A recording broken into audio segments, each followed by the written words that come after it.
అన్నట్టుగా చూమంతర్ 42% BC reservation ఆందోళన నిన్న భారీ స్థాయిలో జరిగింది.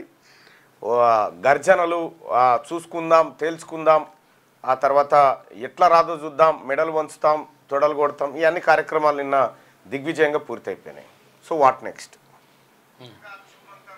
నెక్స్ట్ ముఖ్యమంత్రి గారు వాపసేనా, లేకపోతే ఇది కేవలం ఇక్కడ ఈ తెలంగాణ రాష్ట్రంలో ఉన్నటువంటి ప్రజల్ని ఇగో చూసిరు కదా మేము ఏ రకమైన పోరాటం చేసినామని చెప్పడానికేనా? నిజంగా ఇందులో వాస్తవం ఉందా? నేను మొదటి నుంచి మొత్తుకుంటూనే ఉన్నా, చేయాల్సినటువంటి పనులు చేయకుండా అవకాశం లేని పనుల కోసం ఒంటె పెదవులకు నక్కాశ పడ్డట్టుగా బీసీ ప్రజానికాన్ని మభ్యపెడుతుంది ఈ రాష్ట్ర ప్రభుత్వం అని. సరే, ఏదో ఒక ఆందోళన అయితే జరిగింది, ఒక చర్చనైతుంది, అంతవరకు ఓకే.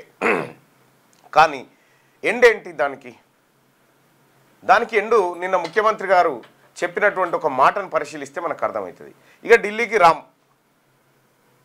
ఢిల్లీకి రాము, గల్లీలోనే తేల్చుకుంటాం. దీని అర్థం ఏంది? అయిపోయినట్టు ఢిల్లీ పని. దీని అర్థం ఏంటంటే ఇక ఈ బిల్లులు ఆమోదించమని మేము కేంద్ర ప్రభుత్వం పైన ఒత్తిడి చేయము,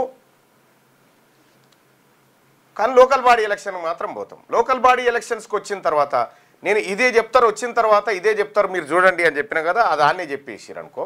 ఇప్పుడు లోకల్ బాడీ ఎలక్షన్స్కు పోయి ఏం చెప్తారంటే బీసీలకు 42% టికెట్లు ఇవ్వడానికి, 42% రిజర్వేషన్ ఇవ్వడానికి మేము పేగులు దిగేటట్టు అక్కడ కొట్లాడుతుంటే బీజేపీ వాళ్ళు బీసీలను మోసం చేశారు, బీఆర్ఎస్ వాళ్ళు బీసీలను మోసం చేశారంట. ముఖ్యమంత్రి గారు ఇక్కడ పెట్టినటువంటి బిల్లును 100/100 అన్ని పార్టీలు ఆమోదం తెలిపినాయి. చట్టసభలో మద్దతు చేసిన ఈ రెండు పార్టీలు. మన నెక్స్ట్ కార్యాచరణ ఏముండే? మీరు మండలిలో బిల్లు పాస్ కాకముందుకే ఇక్కడ ఇనానిమస్గా బిల్లు పాస్ అయిపోయిందని చెప్పి ప్రధానమంత్రి అపాయింట్మెంట్ కోరుతూ అఖిలపక్షాన్ని తీసుకుపోవడానికి లెటర్ రాసినట్టుగా ఒకటి చేశారు. అప్పటి నుంచి ఇప్పటి వరకు ఎప్పుడైనా అఖిలపక్షాన్ని ప్రధానమంత్రి గారి దగ్గర తీసుకుపోవడానికి ఎన్నడన్నా ప్రయత్నం జరిగిందా? ఒక ముఖ్యమంత్రి అపాయింట్మెంట్ కోరిండా? ఈ అంశం పైన ప్రధానమంత్రిని కలవడం కోసం తెలంగాణ రాష్ట్ర సీఎంఓ ప్రధానమంత్రి కార్యాలయానికి అపాయింట్మెంట్ కోసం లెటర్ పంపిందా? అఖిలపక్షాన్ని తీసుకుపోయినవా? లేకపోతే పంపలేదు. సరే, ప్రధానమంత్రి ఈ అంశం పైన ఇవ్వలేదనుకుందాం. మరి మే నెలలో నీతి ఆయోగ్ మీటింగ్లో మీరు ప్రధానమంత్రి కూర్చొని చాలాసేపు మాట్లాడారు కదా. మరి ఇట్లా అఖిలపక్షాన్ని తీసుకొస్తా, 42% రిజర్వేషన్ బిల్లులు అక్కడ పాస్ అయి ఉన్నాయి, కేంద్ర ప్రభుత్వం కాస్త చొరవ చూపాలి, ఇక్కడ బీసీలకు న్యాయం జరగాలనేట్టు ఒక్క మాట చెప్పకపోతే ఆ రోజు. ఇవాళ ఢిల్లీలో జంతర్ మంతర్ కాడ ధర్నా పెట్టినాం. ఆ ధర్నాల వల్ల వచ్చింది ఏంటంటే జస్ట్ ఒక ప్రచారం అయితే జరిగింది. అదొక మంచి ప్రచారమే, కాదంటలేం. మంచికో చెడుకో ఇందులో మీ స్వార్థాలు పక్కకు పెడితే దేశవ్యాప్తంగా ఒక చర్చకైతే తావిచ్చింది. ఇది మంచి పరిణామమే, కాదంటలేం. కానీ ఏం చెప్తావు మాకు? 42% రిజర్వేషన్ ఇచ్చిన తర్వాతనే లోకల్ బాడీ ఎన్నికలకు వస్తామని మీతో సహా మంత్రివర్గం అంతా చెప్పింది. ఆ మాట కట్టుబడి ఉన్నారా? మరి గల్లీలో తేల్చుకుంటామనేటువంటి మాట ఏదైతే ఉందో, మీరు లోకల్ బాడీ ఎన్నికలకు 42% రిజర్వేషన్ ఇవ్వకుండానే వద్దామనుకుంటున్నారా? ఈ అంశం స్పష్టత రావాల్సినటువంటి అవసరం ఉంది. ఎందుకంటే ఇక్కడ మీరు చూడండి, నిన్న చాలామంది ఎమ్మెల్యేలు కూడా ఇక్కడ దీనిలో వెలుగులో క్లియర్గా ఉంది చూడండి. ఇగో చాలామంది ఎమ్మెల్యేలు, కాంగ్రెస్ పార్టీ ముఖ్య నాయకులందరూ కూడా మొట్టమొదటిసారిగా బీసీల కోసం రెడ్లు ధర్నా చేసినటువంటి అనివార్యత తెలంగాణ రాష్ట్రం ప్రజలు క్రియేట్ చేసిరు. మరీ ముఖ్యంగా బీసీ ప్రజలు క్రియేట్ చేసిరు. ఇది వాళ్ళ తెలంగాణ రాష్ట్రంలో బీసీ అంశం పైన ఒకే ఒక్క ఎజెండా పైన సీరియస్ డిస్కషన్, సీరియస్ చర్చ జరుగుతుంది అంటే మనం అర్థం చేసుకోవాల్సినటువంటి అంశం ఏంటంటే, ఎప్పుడు కూడా ఒకప్పుడు బీసీలకు రిజర్వేషన్ ఇస్తా అని చెప్పి ఎన్టీ రామారావు గారు ప్రయత్నం చేసిన సందర్భంలో దాన్ని బీసీల రిజర్వేషన్ను అడ్డుకున్నది రెడ్లే. ఆ తర్వాత బీసీలకు రిజర్వేషన్ విషయంలో జానారెడ్డి కుట్ర ద్వారా రమాదేవి అనేట ఆమె పిటిషన్ వేసి బీసీల రిజర్వేషన్ అడ్డుకున్నది. మొట్టమొదటిసారిగా చరిత్రలో ఎన్నడూ లేని విధంగా బీసీల రిజర్వేషన్ల కోసం రెడ్లు ధర్నా చేయడం మొట్టమొదటిసారిగా చరిత్రలో చూస్తా ఉన్నాం. శుభ పరిణామం. ఇట్లు రెడ్లు వెలమలు అందరూ కూడా ధర్నా చేస్తూ ఉన్నారు. ఇది శుభ పరిణామం. ఇది 42% రిజర్వేషన్ కాదు, మా ఆకాంక్షలకు మీరు అక్కడ ఆట ఆడాల్సి వస్తూ ఉంది.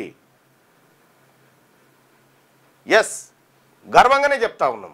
ఇది బీసీ ప్రజల విజయం. మిమ్మల్ని ధర్నా చౌక్లో కూర్చోబెట్టడం బీసీ ప్రజల విజయం. ఇవాళ కాకపోతే రేపు పొద్దుగాల తీసుకుంటాం ఈ రాజ్యాన్ని. ఎట్లా తీసుకోవాలో బీసీలకు అర్థమైంది. కానీ ఈ పరిస్థితి, ఈ అనివార్యతను క్రియేట్ చేసింది మాత్రం బీసీ ప్రజల ఆకాంక్ష. బీసీ ప్రజల ఆకాంక్ష ఇది క్రియేట్ చేసింది.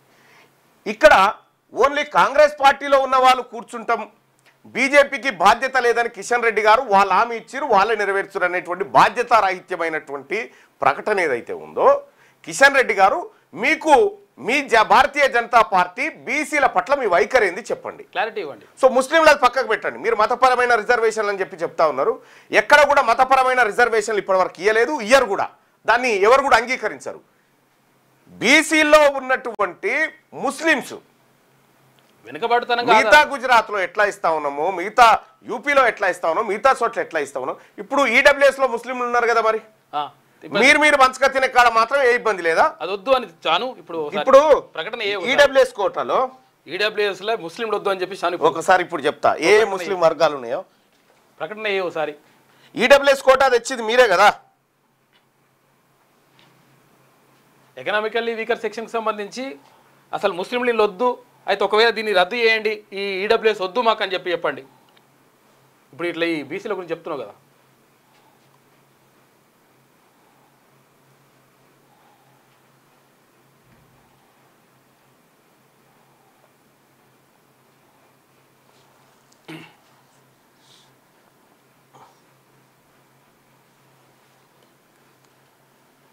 ఇక్కడ ముస్లింలలో మనం చేసినటువంటి సమగ్ర కుటుంబ సర్వే లెక్కల ప్రకారం, లేదంటే ఇతర సెన్సస్ లెక్కల ప్రకారం ఈడబ్ల్యూఎస్ కోటాలో ముస్లిమ్స్ 2 నుంచి 3% మంది ముస్లిమ్స్ ఈడబ్ల్యూఎస్ కోటాలో ఉన్నారు. మరి ఈ ముస్లిమ్స్కు అంటే మీరు ఈడబ్ల్యూఎస్ రిజర్వేషన్ పంచక తినే కాడనేమో మీకు ముస్లింలు కావాలి, మా బీసీలమంతా మేము కలిసి కూర్చొని మేము మా దూదేకులము మా ముస్లిమ్స్ సోదరులందరం కూడా కలిసి అన్నదమ్ములు లేక ఉన్న వాటాను తలా ఇంత పంచుకొని తింటామంటే వాళ్ళతో కలిసి మీరు తినొద్దంటారు. మీరు మాత్రం తింటారు. ఆడ మీరు మాత్రం రిజర్వేషన్ ఈడబ్ల్యూఎస్ కోటాలో తింటారు. అప్పుడు కూడా ఒకవేళ ఇలా ముస్లింలు ఈడబ్ల్యూఎస్ వద్దు అని చెప్పేసి ధర్నా ఉంటుంది చేస్తే నిజంగానే అరే కరెక్టే వీళ్ళు బాగానే కొట్లాడుతున్నారు అనుకుంటుండే, నిజంగా ముస్లింలకు వ్యతిరేకంగా కొట్లాడుతున్నారు అని చెప్పేసి అనుకుంటుండే. మరి అక్కడనేమో ఓకే, ఇక్కడనేమో ఇట్లా. అక్కడనేమో మీరు పంచుకొని బీసీ ప్రజలు అర్థం చేసుకోవాల్సినటువంటి అంశం ఇది. ఇగో అయ్యా, ముస్లింలకు సంబంధించి ఎవరెవరు ఓసీలు మొహమ్మద్ తర్వాత ఎవరెవరు ఉన్నారో ఓసీలు ఉన్నారో ఆ ఓసీలు అందరూ కూడా ఇప్పుడు సయ్యద్లు రెడ్లు కలిసి రిజర్వేషన్ పంచుకోవచ్చు. ఈడబ్ల్యూఎస్ మొఘల్ పంచుకోవచ్చు, పఠాన్ పంచుకోవచ్చు, ఇరానీ పంచుకోవచ్చు, అరన్ పంచుకోవచ్చు, బోహ్రా పంచుకోవచ్చు, షియా ఇమామి వీళ్ళు పంచుకోవచ్చు, కుచ్చి మేమన్ పంచుకోవచ్చు, జమాయత్ పంచుకోవచ్చు, నవాయత్ పంచుకోవచ్చు. వీళ్ళందరూ ముస్లింలలో ఉన్నటువంటి అప్పర్ క్యాస్ట్ కులాలు. వీళ్ళు ఈడబ్ల్యూఎస్ కోటాలో ఉండొచ్చు, దాని ద్వారా ఉద్యోగాలు పొందొచ్చు. అప్పుడు వీళ్ళకి ఈ రెడ్లకి అభ్యంతరం లేదు. కానీ మెజారిటీ పేదల్లో దళితుల కంటే కూడా వెనకబడినటువంటి ముస్లింలకు మత ప్రాతిపదికన కాదు, వర్గ ప్రాతిపదికన, సామాజిక వర్గ ప్రాతిపదికన, వెనకబాటుతనం ప్రాతిపదికన వీటి ప్రాతిపదికన రిజర్వేషన్లు ఇస్తే, మరి నేను అడుగుతా ఉన్నా కిషన్ రెడ్డి గారు, ఇదే అసెంబ్లీలో బిల్లు పెట్టినప్పుడు 42% రిజర్వేషన్ బిల్లు పెట్టినప్పుడు మీరు ఎందుకు దీన్ని ఆపోజ్ చేయకుండా ఆమోదించిర్రు? ఆ రోజు ఒప్పుకుంటారు, ఈ రోజేమో వాళ్ళు ఇచ్చిరు కాబట్టి వాళ్ళు చేయాలంటారు. కాంగ్రెస్ పార్టీ బాధ్యత అయిపోయిందని చెప్పట్లేదు, కానీ మీ బాధ్యతను గుర్తు చేస్తా ఉన్నాం ఇక్కడ. మీకు బాధ్యత లేదా?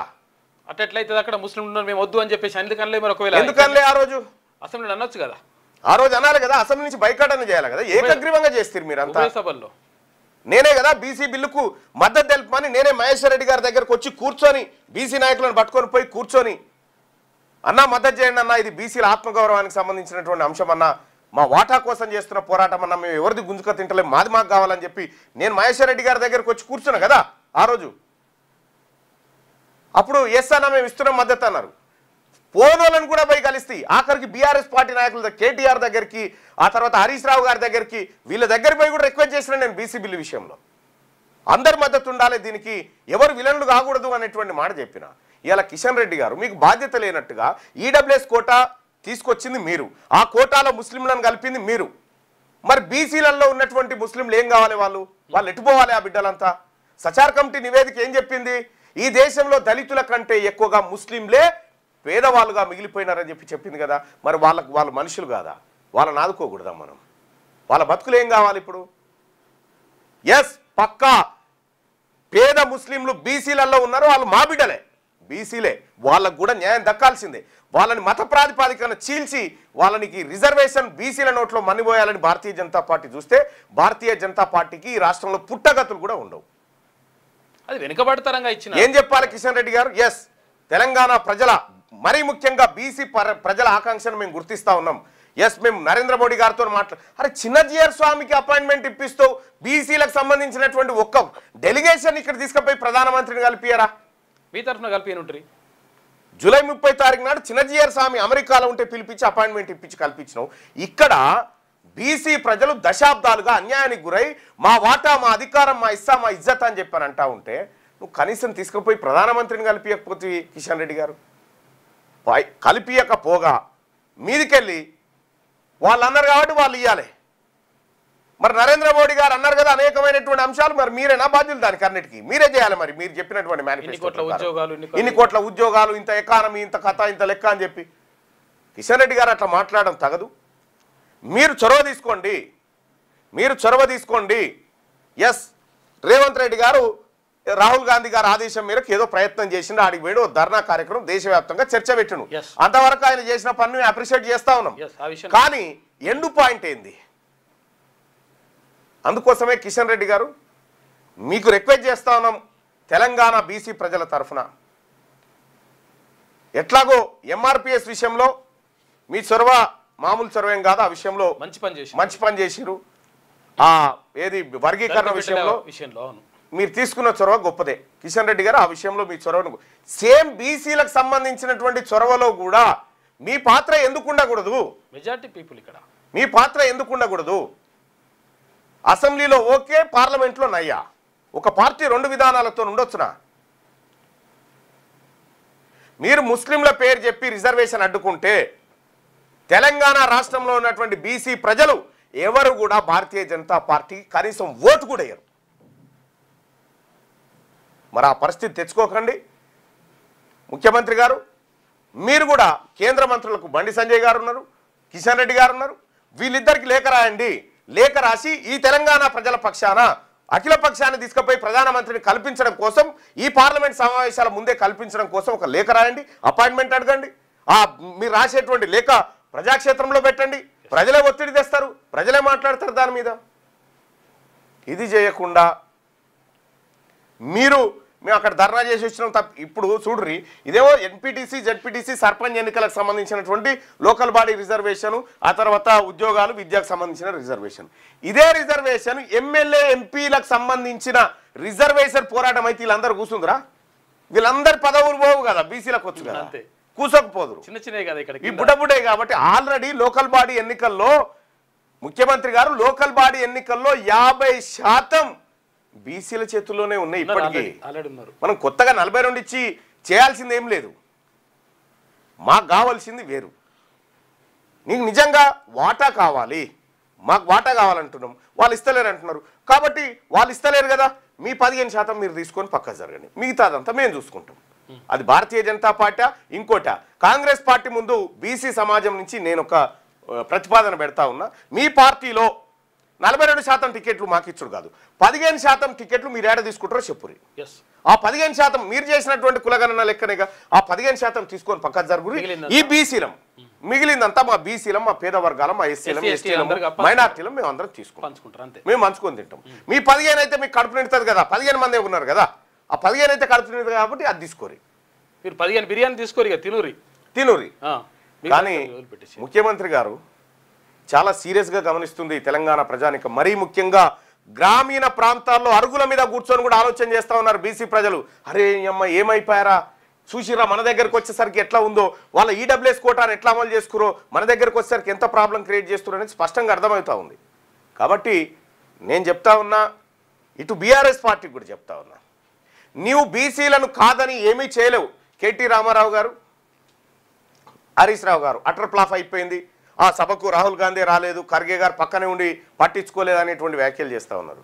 కనీసం ఈ 8 దశాబ్దాలుగా ఈ తెలంగాణ రాష్ట్రంలో ఈ ప్రాంతంలో మట్టిని బుక్కి బతికినటువంటి పేద వర్గాల గురించి ఎన్నడన్నా చర్చ జరిగిందా? అప్పట్లో కాంశీరామ్ గారు చేసినటువంటి ఉద్యమం తప్ప ఈ బీసీల గురించి ఎక్కడైనా ఈ ప్రాంతం నుంచి ఒక చర్చ లేవనిచ్చిర్రా? ఒక చర్చ అసలు బీసీల వాటా అంటేనే మర్డర్లు చేసి చంపారు కదా మా రోజు వినన్న బెల్లిలలిత కాసొంటోళ్ళని, ఇక్కడ ఎర్ర సత్యమనని కూడా. బీసీల వాటా అంటేనే కనీసం ఇవాళ బీసీల గొంతు, బీసీలకు సంబంధించిన ఆవాజ్ ఢిల్లీ దాకా తీసుకుపోగలిగిందంటే ఇది తెలంగాణ రాష్ట్రంలో ఉన్నటువంటి 2.5 కోట్ల బీసీ సమాజం ప్రయత్నం. ఇది ఏ ఒక్కడిదో కాదు, ఇది బీసీల విజయం. చర్చకే రిజర్వేషన్లు రాలే, రిజర్వేషన్లు రాకపోతే మొత్తం కుర్చీ ఎట్లా గుంజుకో అన్నో గుంజుకుంటాం. కానీ మీ ప్రయత్నం కనీసం ఇవాళ కాకపోయినా రేపు తీసుకుంటాం. సీఎం గారు ఇవాళ కాకపోయినా రేపు తీసుకుంటాం, తీసుకోవడం మాత్రం పక్కా. 2028లో ఖచ్చితంగా బీసీ ప్రభుత్వం తనకు కావలసిన నిర్ణయాలను తనే చేసుకుంటుంది. కానీ అప్పటి వరకు మీరు నిజాయితీ ప్రదర్శించండి. మీరు నిజాయితీగా ఈ ప్రజలకు ఇచ్చిన హామీ నిలబెట్టుకునే ప్రయత్నంలో ఎక్కడ కూడా పక్షపాతం లేకుండా వ్యవహరించండి. ఇది నేను చెప్పదలుచుకున్నటువంటి అంశం. రైట్. ఈనాడు దినపత్రిక దిగిరాకుంటే దిగిపోవాల్సిందే, బీసీ బిల్లులకు తక్షణం ఆమోదం తెలపండి, తెలంగాణ పోరాట స్ఫూర్తిని తక్కువ అంచనా వేయొద్దు, ఢిల్లీలో బీసీ రిజర్వేషన్ల ధర్నాలో ప్రధాని మోడీపై సీఎం రేవంత్ వ్యాఖ్యలు, బీసీ రిజర్వేషన్లకు అడ్డుపడుతున్నారంటూ బరాసా భాజపా నేతలపై ఆరోపణలు, ఎక్స్ వేదికగా ధర్నాకు మద్దతు పలికిన ఖర్గే, రాహుల్, ప్రియాంక, హాజరై సంఘీభావం తెలిపిన ఇండియా కూటమి ఎంపీలు, పాల్గొన్న రాష్ట్ర మంత్రులు, ఎమ్మెల్యేలు, ఎమ్మెల్సీలు. మోదీ మేం గుజరాత్ నుంచి గుంట భూమి కూడా అడగలేదు, మా గడ్డ మీద మా బలహీన వర్గాల సోదరులకు 42% రిజర్వేషన్లు ఇచ్చుకుంటామంటే గుజరాత్ వాళ్ళకు కడుపమంటే ఎందుకు అని సీఎం రేవంత్ రెడ్డి ప్రధాని మోడీని ప్రశ్నించారు. విద్యా, ఉద్యోగాలు, స్థానిక సంస్థల ఎన్నికల్లో బీసీలకు 42% రిజర్వేషన్లపై అసెంబ్లీలో చేసిన బిల్లులు ఆర్డినెన్స్ కు రాష్ట్రపతి వెంటనే ఆమోదం తెలపాలన్న డిమాండ్తో కాంగ్రెస్ బుధవారం ఢిల్లీలోని జంతర్ మంతర్లో నిర్వహించిన భారీ ధర్నాలో రేవంత్ రెడ్డి ప్రసంగించారు. తెలంగాణలో 4 కోట్ల మంది ప్రజల అభిష్టం మేరకు శాసనసభలో ఈ బిల్లు ప్రవేశపెట్టమని చెప్తా ఉన్నారు. రాష్ట్రపతిని కలవడానికి అపాయింట్మెంట్ దొరకలేదా? ఒక తెలంగాణ రాష్ట్రంలో ఉన్నటువంటి అధికార పార్టీ లీడర్షిప్ అంతా పోయి ఢిల్లీలో కూర్చుంటే 5 నిమిషాలలో అపాయింట్మెంట్ వస్తుంది. మరి ఎందుకు రావట్లేదు? ద్రౌపది ముర్ము గారు ఇక్కడే ఉన్నారు ఢిల్లీలోనే. లోక్సభ విపక్ష నాయకుడుగా ఉన్నటువంటి రాహుల్ గాంధీ గారు నేరుగా పోయి కలవచ్చు, ప్రధానమంత్రిని కలవచ్చు. మరి ఈ సమూహాన్ని ఎందుకు తీసుకుపోలేకపోయిండు? అంటే ఇది బీజేపీ కోసం పెట్టిరా, ధర్నా బీసీల కోసం పెట్టిరా? నరేంద్ర మోడీ బీసీలకు బద్ద శత్రువు. ఆయన ఎలా ఉన్నా ఈ ధర్నాకు మద్దతు పలకడానికి కిషన్ రెడ్డి, బండి సంజయ్, రామచంద్రరావులకు ఏమైంది? మీరు మళ్ళీ తెలంగాణకు వచ్చి బీసీలు, దళితులు, గిరిజనుల ఓట్లు అడగరా? తెలంగాణలో మీ అవసరం తీరిపోయిందా? మోదీతో బరాసా ఎందుకు అంటకాగుతోంది? తెలంగాణ ప్రజలతో మీ పేగుబంధం కూడా తెగిపోయిందా?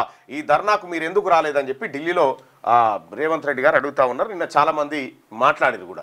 అయితే ఇదే విషయం పైన గాంధీ కుటుంబాన్ని పోయడానికే కాంగ్రెస్ ధర్నా. రేవంత్ రెడ్డి ప్రసంగంలో రాహుల్, సోనియా జపమే ఎక్కువ, వైఫల్యాలను కప్పిపుచ్చుకోవడానికి ఢిల్లీలో పగటివేశాలు, మతపరమైన రిజర్వేషన్లు అంగీకరించబోమని చెప్పి కిషన్ రెడ్డి గారు బిల్లు కాపీ తెప్పించుకోండి మీ మహేశ్వర్ రెడ్డి గారి దగ్గర.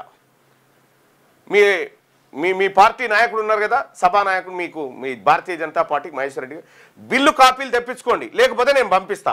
ఆ బిల్లులో ఎక్కడైనా మతం అనేటువంటి అంశం ఉంటే ఆపేసేయండి. మతం అనేటువంటి అంశమే మెన్షన్ చేయనటువంటి బిల్లును మతం రంగు పూలుస్తా ఉన్నారంటే భారతీయ జనతా పార్టీ పక్కా మతతత్వ రాజకీయాలకు తెరలేపుతా ఉంది. ఇది మత ప్రాతిపదికన చేస్తుంది కాదు, భారతీయ జనతా పార్టీలో ఉన్నటువంటి బీసీ బిడ్డలకు న్యాయం జరగడం మీకు ఇష్టం లేదా? వాళ్ళు రేపు పొద్దుగాల స్థానిక సంస్థల ఎన్నికల్లో పోటీ చేయకూడదా? ఏమని పెట్టి అడుగుతారు? మేము బీసీ బిల్లుని అడ్డుకున్నాం, మా కోట్లు ఏమని చెప్పి అడగగలుగుతారా? వాళ్ళకి ముఖం ఉంటుందా? ఢిల్లీలోని జంతర్ మంతర్లో కాంగ్రెస్ పార్టీ నిర్వహించిన ధర్నా కార్యక్రమం గాంధీ కుటుంబాన్ని పోవడానికే సరిపోయిందని కేంద్ర మంత్రి కిషన్ రెడ్డి ఎద్దేవా చేశారు. రాజకీయంగా ఎదురవుతున్న ఒత్తిళ్లను తట్టుకోవడానికి గాంధీ కుటుంబం అనుగ్రహమే శరణ్యమన్న లక్ష్యంతో రేవంత్ రెడ్డి కార్యక్రమాన్ని నిర్వహించినట్టుగా స్పష్టమవుతుందని చెప్పి కిషన్ రెడ్డి గారు చేస్తూ ఉన్నారు. ఇక్కడ కిషన్ రెడ్డి గారు, రేవంత్ రెడ్డి గారు, రామచంద్రరావు గారు, కేసీఆర్ గారు, మీరు 500 ఏండ్ల రిజర్వేషన్ అడ్వాన్స్ వాడుకున్నారు. 500 ఏండ్లకు సరిపడ రిజర్వేషన్ అడ్వాన్స్ వాడుకున్నారు. లెక్కకు ఈ లోటు భర్తీ కావాలంటే బీసీలకు 80% రిజర్వేషన్, 70% రిజర్వేషన్ ఇస్తే తప్ప, 70% రిజర్వేషన్ 50 ఏళ్ళు ఇస్తే తప్ప ఈ లోటు పూడది. ఇవాళ మిమ్మల్ని అందరినీ మేము పార్టీలుగా చూడట్లేదు. కిషన్ రెడ్డి గారు మిమ్మల్ని ఈ తెలంగాణ ప్రజల్లో మీరు కిషన్ రెడ్డి గారు, రేవంత్ రెడ్డి గారు, చంద్రశేఖరరావు గారు, అలాగే రామచంద్రరావు గారు, మీ అందరికి చెప్తా ఉన్నాము, మీరు మీ మీ మీ ఒపీనియన్ ఏంది బీసీల పట్ల? బీసీల పట్ల మీ లెక్క ఏంది? ఇది చెప్పండి. ఇది చెప్పకుండా ఇప్పుడు ఆయన ధర్నా చేసిండు కాబట్టి ఆయన నెత్తి మీద పెట్టుకొని ఈయన ఇట్లాంటి మీరందరూ ఒకతాను ముక్కలే, మాకు ఏం శశబిషలు లేవు, మీరందరూ ఒకతాను ముక్కలే. ఆ 65 లక్షల మంది వివరాలు ఇవ్వండి. బీహార్లో తొలగించిన ఓటర్లపై ఈసీకి సుప్రీంకోర్టు ఆదేశం. 9వ తేదీ కల్లా ఏడీఆర్కు అందజేయాలని స్పష్టీకరణ. 65 లక్షల మంది ఓట్లు తొలగించారట బీహార్లో. 65 లక్షల మంది. సరే అంటే అదే అనమాట. యాక్చువల్గా సవరణ పేరుతోటి తీసి పడేసారు. భారత్పై సుంకాల బండ 50% పెంచిన ట్రంప్, రష్యా చమురుపై ప్రతీకారం. ఇక పాత 25% సుంకాలు నేటి నుంచి అమల్లోకి వస్తున్నాయి. అదనపు 25% 27 తారీఖు నుంచి అమల్లోకి వస్తున్నాయి. ఇక అన్యాయం అన్న భారత్ కథ ఎట్లుందంటే దయగల మొగడు దర్వాజాల దగ్గర వేసుకొచ్చినట్టు, ఇవన్ కినబడకుండా, ఇవన్ తెలియకుండా. రష్యా నుంచి చమురు కొనొద్దన్న తన హెచ్చరికలను పట్టించుకొని భారత్పై అమెరికా అధ్యక్షుడు డొనాల్డ్ ట్రంప్ సుంకాల మొత్తం మోగించారు. భారత్ దిగుమతులపై ఇప్పటికే 25% సుంకాలను విధించిన ఆయన దాన్ని 50% పెంచారు. అదనంగా జరిమానా సుంకంగా దీన్ని పేర్కొంటూ బుధవారం కార్యనిర్వాహక ఉత్తర్వుపై ఆయన సంతకం చేశారు. గతంలో ప్రకటించిన 25% సుంకాలు గురువారం నుంచి అమల్లోకి వస్తాయి. కొత్తగా విధించిన అదనపు 25% సుంకాలను ఈ నెల 27 నుంచి అమలు చేస్తామని ట్రంప్ ప్రకటించారు. రష్యా నుంచే చమురును దిగుమతి చేసుకుంటున్న చైనా, తుర్కీలపై మాత్రం ఎటువంటి అదనపు భారాన్ని మోపలేదు. చైనాపై 30%, తుర్కీపై 15% సుంకాలు అమల్లో ఉన్నాయి. ట్రంప్ విధించిన 50% టారిఫ్ ఇగో. మరి నరేంద్ర మోడీ గారు మన దోస్తు సంగతి ఏంది? నీ సంగతి ఏంది? మన దోస్తాన ఉట్టిదేనా? Friend, my friend Donald Trump అంటావు ఆడికి పోయి పబ్లిక్ మీటింగ్లల్లా. మీ ఫ్రెండ్ అంటే ఫ్రెండ్ చేసిన కథకి ఇది. అసలు మీ ఫ్రెండ్షిప్ ఎక్కడ కలిసింది, ఎక్కడ దిగింది, ఏం కథ? మీ మీద ఏమైనా కోపం ఉంటే దేశ ప్రజల మీద, దేశ ఉత్పత్తుల మీద సుంకాలు పెంచుంటే దేశ ప్రజల మీద పెంచినట్టే ఉంది. మీరేనా కీసులాడిరా? ఎక్కడ పంచాయతీ వచ్చింది మీకు? చైనా, టర్కీ మీద కూడా ఏనంత సుంకాలు మన మీద. తలొగ్గని భారత్ అని మళ్ళొకటి. ఇదే అమెరికా అయినా రష్యా నుంచి చాలా చాలా ఏది ఖనిజాలు దిగుమతి చేసుకుంటుండు. ఆయన చేసుకుంటే ఏ తప్పులేదు, ఇండియా చేసుకుంటే తప్పట. అట్లా అసలు విదేశాంగ విధానంలో మోడీ గారు మీరు అట్టర్ ఫ్లాప్ అయినట్టే కనిపిస్తూ ఉంది. విదేశాంగ విధానంలో మీరు అట్టర్ ఫ్లాప్ అయినట్టు కనిపిస్తూ ఉంది. భారత్ను చూసి ప్రపంచ దేశాలు భయపడుతున్నాయంటారు. పెద్ద పెద్ద డైలాగులు చెప్తారు. నగరాలకు సవాల్. భారతదేశంలో 2020 నాటికి 48 కోట్ల జనాభా నగరాలు, పట్టణాల్లో ఉంటే 2050 నాటికి 95.1 కోట్లు, ఇక 2070 నాటికి 110 కోట్లు చేరే అవకాశం ఉంది. అయితే భవిష్యత్తు అవసరాలకు తగ్గట్టుగా ప్రకృతి వైపరీత్యాలను తట్టుకునేలా పట్టణాల అభివృద్ధి చేయడానికి పెట్టుబడులను భారీగా పెంచాలి, లేకుంటే తీవ్రమైన సమస్యలు ఎదుర్కోవాల్సి వస్తుందని చెప్పేసి భారతదేశంలో 2020 నాటికి 48 కోట్ల జనాభా నగరాలు, పట్టణాల్లో ఉన్నారట. అది 2050 నాటికి 95.1 కోట్లకు చేరుతారట. 2070 నాటికి 110 కోట్ల మంది ఓన్లీ పట్టణాలలోనే ఉంటారట. అంటే గ్రామీణ ప్రాంతం అంతా మెల్లమెల్లగా తగ్గిపోతూ ఉంటుంది, లేదంటే గ్రామాలు కూడా పట్టణాలుగా మారిపోతున్నాయి. రైట్గా అటువంటి సౌకర్యాలు పెరగాలి, ముందస్తుగానే కేటాయింపులు జరగాలనేది అస్మితా తివారీ చెప్తుంది. ఇక సొంత బండ్లలోనే రోడ్డుపైకి రాజధానిలో జనం ప్రయాణాల తీరు ఇదే. తగ్గుతున్న ప్రజా రవాణా వాటా 2050 నాటికి వ్యక్తిగత వాహన ప్రయాణాలు మరింత వృద్ధి అట. సొంత బండ్ల మీదనే రోడ్ల మీదకి వస్తారట చాలా మంది. ఎందుకంటే ఎప్పటికప్పుడు పోవాలంటే అట్లా వెళ్ళిపోవచ్చు, అనవసరంగా ఇప్పుడు పబ్లిక్ ట్రాన్స్పోర్ట్ ను తక్కువ వాడుకుంటారు, వెయిట్ చేయడం తక్కువ. ఉపాధ్యాయుల పదోన్నతులకు తాత్కాలిక బ్రేక్, సీనియారిటీ వివాదం నేపథ్యంలో హైకోర్టు స్టే ఇచ్చింది. రైట్. ముఖ్యమంత్రి గారు ఇక్కడ ఒక చిన్న పని, మీరు ఎట్లాగో ఉత్త చేతులతో వస్తారు కదా, నేను చెప్పిన అప్పుడే ఉరుకులాట ఉత్తశాట అని అన్నట్టుగానే ఉత్త చేతులతో వస్తారు కదా. ఇప్పుడు మీరు వచ్చిన తర్వాత ప్రమోషన్లలో బీసీలకు రిజర్వేషన్లు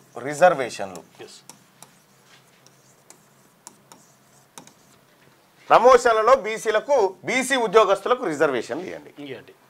ఇది రాష్ట్రాలకు సంబంధించినటువంటి అంశంగా ఉంది కదా, మీరు ఇచ్చేసేయండి, నిర్ణయం తీసుకోవచ్చు. ఇదొకటి. ఇప్పుడు ఇంకొక 3 మంత్రి పదవులు ఉన్నాయి, 3 మంత్రి పదవులు బీసీలకే, కాంట్రాక్ట్ ఉన్నాయి బీసీలకే, బీసీ ఈడయ్యండి. అయితే విషయం ఏంటంటే ఇప్పుడు ఈ మన రెడ్డి మంత్రులు ఉన్నారు కదా, వాళ్ళు ఉండాల్సిన దానికంటే ఎక్కువ ఉన్నారు. వాళ్ళకు వాస్తవానికి ఒకటే రావాలి, ఒకటి కూడా రాదు కానీ ఒకటి రావాలనుకో. ఇక మీరు సీఎంగా ఉన్నారు కాబట్టి మీరు సీఎంగా ఉండండి, ఆ మిగతా 3 మంత్రి పదవులు ఏవైతే ఉన్నాయో అవి తీసేసి ఎస్టీ లంబాడ కోటి, బీసీల కోటి ఇట్లా ఇవ్వండి, ముస్లింల కోటి ఇవ్వండి. ఇప్పుడు ఎందుకంటే ఎక్సైజ్ మంత్రి పదవులు మీ దగ్గరే ఉన్నాయి, ఎక్సైజ్ ఎమ్మెల్యేలు మీ దగ్గరనే ఉన్నాయి కాబట్టి రాబోయేటువంటి 3 మంత్రి పదవులు ఇప్పుడు భర్తీ కాకుండా ఉన్నటువంటి కార్పొరేషన్ పదవులు ఉన్నాయి కదా, వీటిని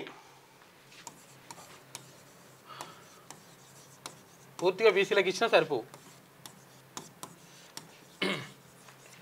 కార్పొరేషన్ పదవులు, తర్వాత ఏది మంత్రి పదవులు, ఇంకా మీకేమన్నా కాంట్రాక్టులు మీరు చెప్పినటువంటి 42% కాంట్రాక్టులు బీసీలకు ఇవ్వండి.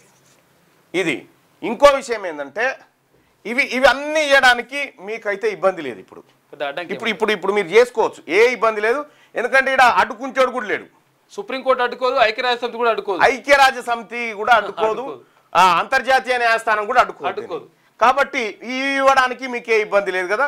రాగానే తక్షణం ఈ కార్యక్రమం చేయండి. ఎట్లాగో ఉత్త చేతులతోనే కదా వచ్చి జనానికి ఏం చెప్తారు, మేము మా వంతు ప్రయత్నం చేసినాం కాలేదు, దీంట్లో పీనుగేలా అంటారు. బీజేపీ ఈడబ్ల్యూఎస్ కోసం ఏదన్నా ధర్నా చేసిరా, ఈడబ్ల్యూఎస్ కోసం ఏదన్నా 10% ఈడబ్ల్యూఎస్ కోటా తీసుకున్నారు కదా, దీనికోసం జంతర్ మంతర్ కాడ ఏదైనా ధర్నా జరిగిందా? ఈడబ్ల్యూఎస్ కావాలి అధ్యయనం చేసిరా, అధ్యయనము కమిషన్ ఏదైనా ఉందా ఇక్కడ ఇంప్లిమెంట్ చేయడానికి? కనీసం ఇందిరా పార్క్ దగ్గర కూర్చుర్రా?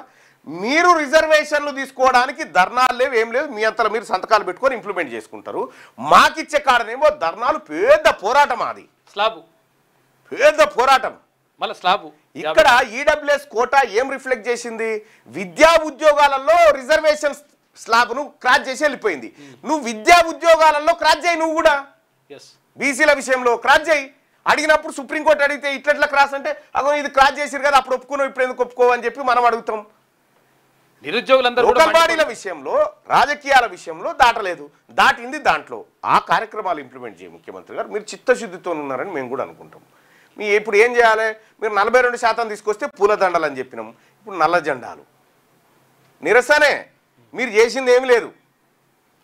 నిరుద్యోగులకు సంబంధించి కూడా వాళ్ళు నోటిఫికేషన్ల కోసం నోటిఫికేషన్ ఇప్పుడు ఈ 42% రిజర్వేషన్ ఉద్యోగాలలో కల్పించి నోటిఫికేషన్లు ఇవ్వండి. ఈ ఈడబ్ల్యూఎస్ తగ్గించండి, ఈడబ్ల్యూఎస్ కోటాను తగ్గించండి. ఈ నోటిఫికేషన్లు ఇచ్చి మీ జాబ్ క్యాలెండర్ ఇంప్లిమెంట్ చేయండి. ఎవడు అడ్డుకుంటలేడు కదా, దానికి ఏమన్నా సుప్రీంకోర్టు అడ్డం పడతా ఉంది? ఏడాదిలో 2 లక్షల ఉద్యోగాలు ఇస్తారు. ఏడాదిలో 2 లక్షల ఉద్యోగాలు 2 ఏళ్ళు దగ్గరకు వచ్చే ఈ జాబ్ క్యాలెండర్ ఏమైంది? ఇక్కడ ఈ జాబ్ క్యాలెండర్ 42% రిజర్వేషన్ నువ్వు బీసీలకు ఇచ్చే విషయంలో నువ్వు చొరవ చూపి మా బీసీ నిరుద్యోగులకు ఉద్యోగాలు వచ్చేటట్టు చెయ్యి. బడ్జెట్ పెట్టలే చట్టసభలో మొత్తుకుంటే కూడా వీళ్ళ చిత్తశుద్ధి లేదు వీళ్ళ దగ్గర అనేది స్పష్టంగా అర్థమవుతుంది. ఇక ప్రతికూల పరిస్థితుల్లో గాలింపు ఉత్తరాఖండ్లో కొనసాగుతున్న అన్వేషణ. 2 మృతదేహాల వెలికితీత. గల్లంతైన వారిలో 11 మంది సైనిక సిబ్బంది కూడా ఉన్నారట. భారీ వర్షాలు విరిగిపడుతున్న కొండ చర్యలు ఉత్తరాఖండ్లో సహాయక చర్యలకు సవాల్గా మారాయి. ధరాలికి వెళ్లే రోడ్లన్నీ మూసుకుపోయాయి. డజన్ల మంది పర్యాటకులు పలు చోట్ల చిక్కుకుపోయారు. ఇల్లు, హోటళ్లు, రోడ్లు కొట్టుకుపోవడంతో పాటు హార్సిల్ సైనిక స్థావరానికి చెందిన 11 మంది సైనిక సిబ్బంది సహా పలువురు ఆచూకీ తెలియడం లేదు. బుధవారం దారాల్లో 2 మృతదేహాలను వెలికి తీయగలిగారు. మంగళవారం ఉదయం ఉత్తరకాశీ నుంచి గంగోత్రికి బయలుదేరిన 28 మంది కేరళ పర్యాటకుల బృందం ఆచూకీ తెలియకపోవడం తీవ్ర కలవరానికి కారణమైన బుధవారం సాయంత్రం వారి ఆచూకీ తెలిసింది. బస్తో పాటు మార్గం మధ్యలో చిక్కుకుపోయి ప్రాణాలతో సురక్షితంగానే వారు ఉన్నారని తెలిసాక యంత్రాంగం ఊపిరి పీల్చుకుంది. 3 బృందాలను ధరాలికి పంపామని, రోడ్లు మొత్తం ధ్వంసం కావడంతో వారు అక్కడికి చేరుకోలేకపోయారని ఎస్డీఆర్ఎఫ్ తెలిపింది. మంగళవారం 27 మిల్లీమీటర్ల వర్షపాతమే నమోదైందని, మెగా విస్ఫోటనానికి, మెరుపు వరదకు దారితీసేంత తీవ్రత దానికి లేదని నిపుణులు చెప్తా ఉన్నారు. ఇది ఊరునే తుడిచిపెట్టుకేసింది ఒకటే దారుణంగా. వద్దులేను. ఇక దవాఖానాలకే కావాలి చికిత్స. శిథిలావస్థలో జిల్లా ప్రధాన ఆసుపత్రుల భవనాలు, థియేటర్లు, వైద్యుల కొరతతో శస్త్రచికిత్సలో జాప్యం. రాష్ట్రంలో దశాబ్దాల క్రితం నిర్మించిన ప్రభుత్వ సర్వజన ఆసుపత్రుల భవనాలు శిథిలావస్థకు చేరాయి. ఇప్పుడు అవి సమస్యలకు నిలయాలుగా మారాయి. పైపులు పగిలి వృధా నీటి లీకేజీలతో అపరిశుభ్రత తాండవిస్తోంది. కిటికీలు దెబ్బతిని వార్డుల్లో దోమలు చేరుతున్నాయి. ప్రస్తుతి వార్డుల్లో బాలింతలు, ఇతర రోగులు వీటి బాధ తాళలేకపోతున్నారు. మరోవైపు సేవల కొరత కూడా వేధిస్తోంది. కొన్ని చోట్ల తగినన్ని శస్త్రచికిత్స థియేటర్లు, సర్కార్ దవాఖాన గిట్లుంటుంది. వైద్యం చేసినప్పుడు మరికొన్ని చోట్ల వైద్యులు లేరు. ఆసుపత్రుల భవనాలకు మరమ్మతులు చేపట్టి సౌకర్యాలు మెరుగుపరచడంతో పాటు వైద్యులు సిబ్బందిని నియమించాలని ప్రజలు ప్రభుత్వాన్ని కోరుతున్నారు. సిరిసిల్ల ఆసుపత్రిలో ప్రతిరోజు 850 వరకు ఓపీ ఉంటుంది. ఇక్కడ 150 మంది ఇన్పేషెంట్లు నమోదవుతున్నారు. గదుల్లో పైపెచ్చులు ఊడిపడుతున్నాయి. మరమ్మతులకు 15 లక్షలతో టెండర్లు పిలిచిరు. ఇక సర్కారు దవాఖానాలను పట్టించుకోరు, సర్కారు చదువులను పట్టించుకోరు. కేటీఆర్ ఏం చేసినావు మరి అప్పుడు? 10 ఏళ్ళు ఉన్నాడు కదా సిరిసిల్ల. ఇదేనా అందం? సిరిసిల్ల అందం. నిజామాబాద్ జీజీహెచ్ లో నిత్యం సుమారు 1500 ఓపీ నమోదవుతుంది. ఇన్పేషెంట్లుగా 150 మంది చికిత్స పొందుతున్నారు. ఇక్కడ నెలకు 650 ప్రసవాలు జరుగుతున్నాయి. 5 అంతస్తుల్లో నిర్మించిన ప్రధాన భవనంలో 750 పడకలున్నాయి. నిర్వహణ కొరబడి మరుగుదొడ్ల పైపులు లీక్ అవుతున్నాయి. వృధా నీరు, వ్యర్థాలు ఆసుపత్రి చుట్టూ చేరి దుర్గంధం వ్యాపిస్తుంది. వర్షాలకు భవనం కూరుకుపోతుంది. ఇటీవల ప్రస్తుతి వార్డులో పైపెచ్చులుడి పడగా బాలింత శిశువుకు త్రుట్లో ప్రమాదం తప్పిందట. దీని గురించి ఎంపీగా పనిచేసిన ఆమె ఇప్పుడు ఎమ్మెల్సీ ఉన్నామే గురించి ఇది మంచిర్యాల జనరల్ ఆసుపత్రి. ఇగో ఇది పరిస్థితి చాలా ఘోరంగా ఉంది. ఇది పూర్తిగా ఇక రాష్ట్రంలో ఉపాధ్యాయుల పదోన్నతుల ప్రక్రియ తాత్కాలికంగా నిలిచిపోయింది. కొందరు టీచర్లు హైకోర్టును ఆశ్రయించిన నేపథ్యంలో ఈ నెల 11వ తేదీ వరకు పదోన్నతులు ఇవ్వకుండా స్టే విధించినట్లు విద్యాశాఖ వర్గాలు తెలిపాయి. అయితే ఈ నెల 4వ తేదీ నుంచి పదోన్నతుల ప్రక్రియ ప్రారంభం కాగా 11వ తేదీతో పూర్తి కావాల్సి ఉంది. అయితే దాదాపు 3800 మందికి పైగా ఉపాధ్యాయులు, స్కూల్ అసిస్టెంట్లుగా, గెస్టెడ్ హెచ్ఎంలుగా పదోన్నతులు పొందాల్సి ఉంది. అయితే ఈ క్రమంలో ఈ కొత్త వివాదంలో మరో ప్రక్రియకు తాత్కాలికంగా బ్రేక్ పడ్డది. ఎందుకంటే అసలు యాక్చువల్గా ఏం జరిగింది? ఉమ్మడి రాష్ట్రంలో 2002 డిఎస్సి ద్వారా కొందరు ఉపాధ్యాయులు అదే ఏడాది అక్టోబరు 17న స్కూల్ అసిస్టెంట్లుగా విధుల్లో చేరిండ్రు. అదే సంవత్సరం నవంబర్ 1న కొందరు టీచర్లు ఎస్జిటి నుంచి స్కూల్ అసిస్టెంట్ గా పదోన్నతి పొందారు. నిబంధనల ప్రకారం విధుల్లో చేరిన తేదీ ఆధారంగా సీనియారిటీ నిర్ణయిస్తారు. దీని ప్రకారం డైరెక్ట్ రిక్రూట్మెంట్ ద్వారా నియమితులైన వారు సీనియారిటీ జాబితాలో ముందున్నారు. అయితే వీళ్ళు అసలు యాక్చువల్గా వీళ్ళని పదోన్నతులు అప్పుడే ఇచ్చిండ్రు, తర్వాత అదే ఇచ్చిండ్రు. అయితే రిక్రూట్మెంట్ ఫస్ట్ జరిగింది కాబట్టి వాళ్ళకు పదోన్నతులు వస్తున్నాయి అంటే ఇప్పుడు తర్వాత ఎస్జిటీల నుంచి స్కూల్ అసిస్టెంట్లు అయిన వాళ్ళకు పదోన్నతులు వస్తలేవు. అందుకని వాళ్ళు కేసు వేసింది, ఆగింది. ఇక మహిళలకు ఆర్టీసీ బస్ స్టీరింగ్ అట, అంటే ఆర్టీసీ డ్రైవర్లుగా మహిళలు కూడా తీసుకుంటున్నారు. ఇక టారిఫ్ 25%, ఇంకో 25% టారిఫ్ వార్ అని చెప్పి మొత్తం మైకి అయిపోయినది. నోరు పోయి మైకి అయింది. ముఖ్యమంత్రుల పేర్లతో పథకాలు దేశమంతటా ఉన్నాయి కదా. మద్రాస్ హైకోర్టు ఆదేశాలను రద్దు చేస్తూ సుప్రీంకోర్టు వ్యాఖ్య. ఏఐఏడీఎంకే నేతకు 10 లక్షల జరిమానా. సంక్షేమ పథకాలకు ముఖ్యమంత్రులు, పార్టీ అగ్రనాయకుల పేర్లు, చిత్రాలు వినియోగించరాదంటూ ఇటీవల మద్రాస్ హైకోర్టు వెలువరించిన మధ్యంతర ఉత్తర్వులను సర్వోన్నత న్యాయస్థానం రద్దు చేసింది. ప్రభుత్వ పథకాల్లో సీఎంలు, ప్రధానమంత్రి చిత్రాలను వినియోగించడాన్ని దేశమంతా అనుసరిస్తోందని సుప్రీంకోర్టు ప్రధాన న్యాయమూర్తి జస్టిస్ బిఆర్ గవాయ్ నేతృత్వంలోని త్రిసభ్య ధర్మాసనం పేర్కొంది. రాజకీయ పోరాటాలకు న్యాయస్థానాలను వేదికలుగా ఉపయోగించుకోరాదని హితవు పలికింది. తమిళనాడు ప్రభుత్వం డిఎంకే పార్టీకి వ్యతిరేకంగా హైకోర్టులో పిటిషన్ వేసిన ఏఐఏడీఎంకే నేత షణ్ముగంను మందలించింది. ఇక న్యాయ ప్రక్రియను దుర్వినియోగపరిచారంటూ 10 లక్షల జరిమానా విధించింది. అంటే ఈ మొత్తాన్ని వారం రోజుల్లో తమిళనాడు ప్రభుత్వానికి చెల్లించాలని ఆదేశించింది. అలా చేయని పక్షంలో కోర్టు ధిక్కరణ చర్యలుంటాయని హెచ్చరించింది. తమిళనాడు ప్రభుత్వం విత్ స్టాలిన్ పేరుతో నిర్వహిస్తున్న ప్రచార కార్యక్రమాన్ని మద్రాస్ హైకోర్టులో ఏఐడీఎంకే నేత షణ్ముగం సవాల్ చేసిందట. ఇక గోదావరి బేసిన్లో 4.72 లక్షల ఎకరాలకు నీటి విడుదల ఉన్నత స్థాయి ఇంజనీర్ల కమిటీ నిర్ణయించింది. వానాకాలం ఎకరాల మాగాణం ఎటు పోయిందో మరి ఏం పాడు మన కాళేశ్వరం మాగాణం ఎటు పోయిందో మొత్తం గోదావరి బేసిన్ లో ఇంత పంటకు నీరియడానికి ప్రణాళిక రూపొందించారు. 4,72,000 ఎకరాలు మొత్తం అది కూడా ఏది SRSPలో 2,30,000 ఎకరాలు ఉన్నాయి. వానాకాలం ప్రారంభమై 2 నెలలు దాటినా గోదావరి బేసిన్లో రిజర్వాయర్లకు ప్రవాహాలు తక్కువగా ఉండడంతో పూర్తి స్థాయిలో ఆయకట్టుకు నీరు సరఫరా చేసే పరిస్థితి లేదు. ప్రస్తుత నీటి నిల్వలను పరిగణలోకి తీసుకొని భారీ మధ్యతరహా ప్రాజెక్టుల కింద 4,72,000 ఎకరాల ఆయకట్టుకు నీటిని విడుదల చేయాలని బుధవారం జరిగిన నీటిపారుదల శాఖ ఉన్నత స్థాయి ఇంజనీర్ల కమిటీ నిర్ణయించింది. ఈ ఆయకట్టుకు 50.34 TMCలు అవసరం అవుతాయని అంచనా వేశారు. నీటి ప్రవాహాలు పెరిగితే మిగిలిన ఆయకట్టుకు సరఫరా చేస్తామని చెప్పి చెప్తా ఉన్నారు. ఇక తరలిన యంత్రాంగం ఊరికి ఉపకారం.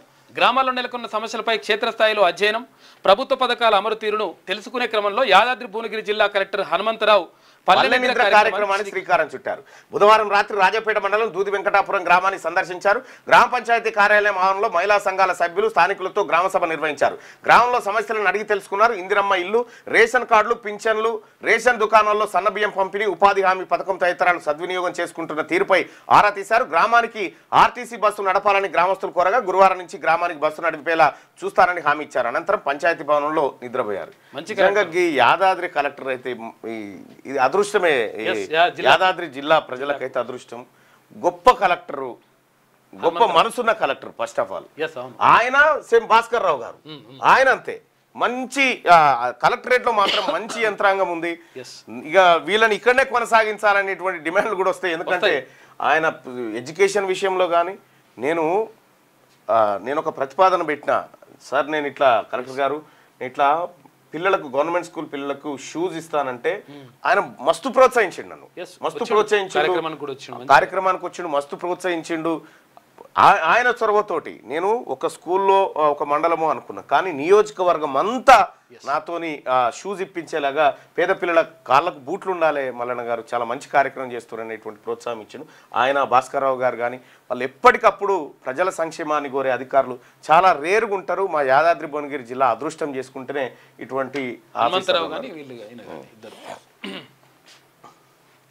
గట్టిగా వెలుగు దినపత్రిక చూద్దాం. ఇండియాపై మరో 25% టారిఫ్లు ప్రకటించిన ఏం మెంటల్ లేసింది. 83 ఏళ్ళు ప్రకటించిన అమెరికా ప్రెసిడెంట్ ట్రంప్ మొత్తం 50% చేరిన సుంకాలు నేటి నుంచి 25%, 27 నుంచి అదనపు 25 సుంకాలు అమల్లోకి రాబోతా ఉన్నాయట. ఇక బీసీ రిజర్వేషన్లకు మోడీనే అడ్డంకి, తెలంగాణ ప్రజల శక్తిని తక్కువగా అంచనా వేయొద్దు, బీసీ బిల్లులను ఆమోదించకపోతే గద్దె దింపుతాం సీఎం రేవంత్ రెడ్డి. బీసీ రిజర్వేషన్ల పెంపు మోడీకి ఏమాత్రం ఇష్టం లేదు. కిషన్ రెడ్డి, బండి సంజయ్, రామచంద్రరావుకు తెలంగాణలో బీసీల ఓట్లు అక్కర్లేదా? ఇప్పుడు ఢిల్లీకి వచ్చి డిమాండ్ చేస్తున్నాం, వినకపోతే గల్లీలో పట్టుకుంటాం. లోక్సభ ఎన్నికల్లో బీజేపీకి 150 సీట్లు కూడా రానివ్వం. 100 ఏళ్లలో కులగణన చేసిన ప్రభుత్వం ఏదీ లేదు, ఆల్రెడీ బీహార్ చేసింది. కానీ ఇక మాకు ఆ ఛాన్స్ దక్కితే మోడీ కడుపు మండుతుంది, ఆల్రెడీ కర్ణాటక చేసింది. బీసీలపై కక్ష కట్టి కేసీఆర్ చట్టం తెచ్చిండు, ఏపీ కూడా చేసింది. అది రిజర్వేషన్లకు గుదిబండ, దాన్ని మార్చేందుకు ఆర్డినెన్స్ తెస్తే దాన్ని ఆమోదిస్తలేరు. బీసీలకు న్యాయం ఇంకా బీహార్లో చేసిన కులగణన లెక్కలు బయట పెట్టిరు, ఏ ఊళ్ళో ఎంతమంది ఉన్నారు కులమోళ్ళు, మనం దాచిపెట్టాం. ఇంకా మన కులగణన దాని గురించి చాలా తక్కువ మాట్లాడారు. 63% బీసీలు ఉన్నారని క్లియర్ గా ప్రకటించేసారు. ఏ కులం కాకులం లెక్కలు కూడా చెప్పేసారు. బీసీలపై కక్ష కట్టి కేసీఆర్ చట్టం తెచ్చిండు, అది రిజర్వేషన్లకు గుదిబండ, దాన్ని మార్చేందుకు ఆర్డినెన్స్ ఇస్తే దాన్ని ఆమోదిస్తలేరు. బీసీల న్యాయం కోసం రాహుల్ గాంధీ పోరాడుతున్నారు, ఆయన మహత్తర ఆశయాలకు ఎవరు అడ్డుపడ్డా వాళ్ళ అడ్రస్ గల్లంతేనని వ్యాఖ్య. జంతర్ మంతర్ వద్ద బీసీ రిజర్వేషన్ల సాధన పోరుబాటు ధర్నాలో ఆయన ప్రసంగించినటువంటి మాట. అసలు విలన్లంతా మీ అగ్రవర్ణాలే, అసలు విలన్లు.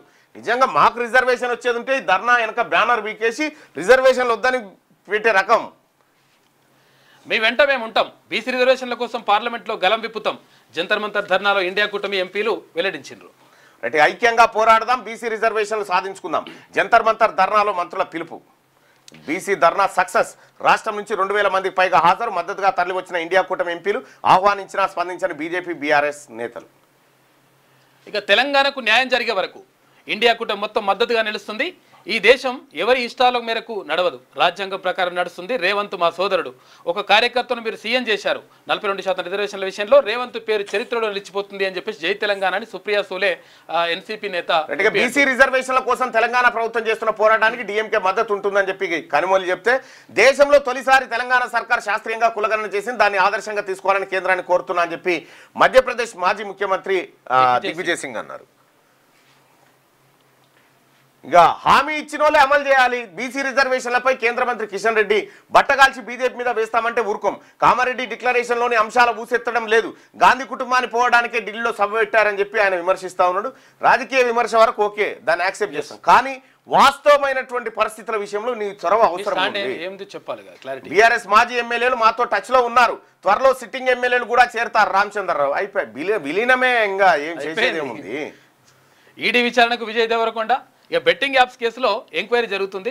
4 గంటలు ప్రశ్నించిన అధికారులు నగదు లావాదేవీలపై ఆరా తీసిండ్రు, స్టేట్మెంట్ రికార్డ్ చేసిండ్రు.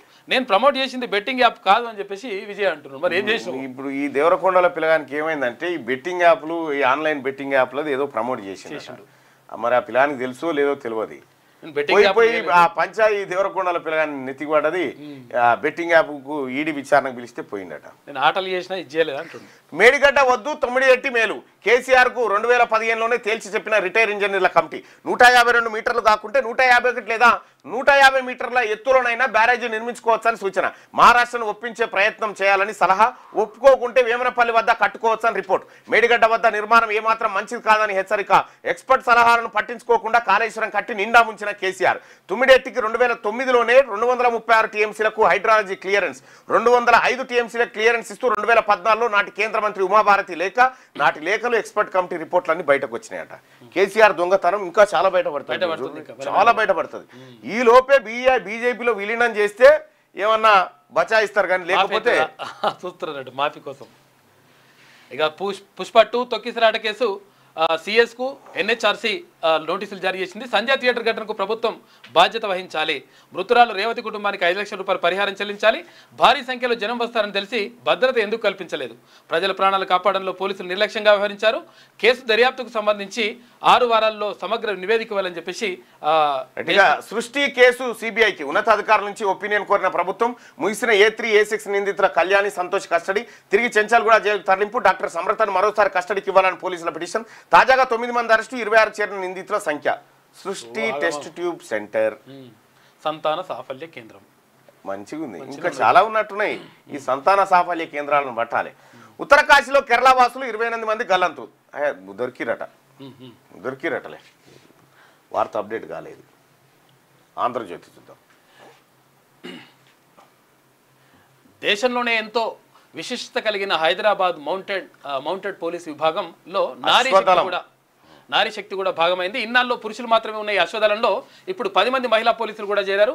హైదరాబాద్ పోలీస్ కమిషనర్ సివి ఆనంద్ సూచన మేరకు ఈ ఎంపిక చేసినట్టుగా 10 మంది మహిళా కానిస్టేబుల్ 6 నెలల పాటు గుర్రపు స్వారీ చేస్తారట. ఇప్పుడు అంటే వాళ్ళు మహిళలను కూడా తీసుకు మరో 25% సుంకం. భారత్ పై ట్రంప్ సుంకాల బాంబు అంటూ ఈ వార్త మనం ఇప్పటిదాకా చూసుకున్నాం కదా. ఇక ఇది తడాకా చూపిస్తాం. బీసీల రిజర్వేషన్లకు ఆమోదం తెలపకపోతే ప్రధాని మోడీని గద్దె దింపుతాం. కేంద్రం మెడలు వంచైనా రిజర్వేషన్లు సాధిస్తాం. మోడీకి చిత్తశుద్ధి ఉంటే బిల్లును ఆమోదింపజేయాలి. రాహుల్ ఆశయాలకు అడ్డు తగిలిన వారి అడ్రస్ గలంతే. ఇక ఢిల్లీకి రామ్, గల్లీలోనే బీజేపీ నేతలను పట్టుకుంటాం. కిషన్ రెడ్డి, సంజయ్, రామచంద్రలకు బీసీలు అక్కర్లేదా? బీసీల రిజర్వేషన్లకు అడ్డుపడేది బీజేపీ నేతలు, కేసీఆరే. తెలంగాణతో బీఆర్ఎస్ పేగుబంధం తెంచుకుందా? కులగణన చేసే అదృష్టం సీఎంగా నాకే దక్కింది. ఢిల్లీలో పోరుబాట ధర్నాలో ముఖ్యమంత్రి రేవంత్ రెడ్డి. ఇక బీజేపీ నేతలు చేతగాని దద్దమ్మలు. CM Revanth Reddy Monagadu. SC ST బీసీల మద్దతు లేకుండా కిషన్ రెడ్డి నామినేషన్ వేయగలరా? బండి సంజయ్ సిగ్గు లేకుండా మాట్లాడుతున్నారు. పిసిసి ఎస్సీ ఎస్టీ నేత లేకుండా వాళ్ళు నామినేషన్ కాదు, ఈ రెడ్లు వార్డు మెంబర్ అన్న అవుతారు. ఆయిడా రేవంత్ ప్రయత్నాలకు అండగా నిలుస్తాం. కనిమొలి, అంబేద్కర్, కరుణానిధి సరసన రేవంత్ అని చెప్పి సుప్రియా సూలే. బీసీల పోరు తెలంగాణకి పరిమితం కాదు, ఇది భారతీయుల సమిష్టి యుద్ధం అని చెప్పి ఎక్స్లో రాహుల్. ఎంఎస్ఎంఈ పార్కులకు నిధులు ఇవ్వండి. కేంద్ర మంత్రి మాంజీకి బట్టి విక్రమార్క విజ్ఞప్తి. యూరియా కోటాను వెంటనే సరఫరా చేయండి. కేంద్ర మంత్రులు జేపీ నడ్డా, నిర్మలకు తుమ్మల విజ్ఞప్తి. ఇక హైకోర్టులో ఏం జరుగుతుంది? సివిల్ కేసులో క్రిమినల్ విచారణను సమర్థిస్తారా? ఈ తరహా తీర్పులు బాహ్య ప్రభావాల వల్ల వస్తున్నాయా లేక అవగాహన లేమితోనా అని ఆశ్చర్యం వేస్తుంది. అలహాబాద్ హైకోర్టు జడ్జి తీర్పుపై సుప్రీంకోర్టు ఆగ్రహం. ఆయన తన తీర్పుతో న్యాయ వ్యవస్థను హేళన చేశారని, ఇది అత్యంత చెత్త తప్పుడు తీర్పులో ఒకటని వ్యాఖ్య. పదవి విరమణ చేసేదాకా ఆయనకు అసలు క్రిమినల్ కేసుల విచారణ అప్పగించొద్దంటూ సాధారణ ఆదేశాలు జారీ చేసిందట. కొంతమంది జడ్జిలు ఇట్లా తయారయ్యారు, మరి ఏం చేస్తారు?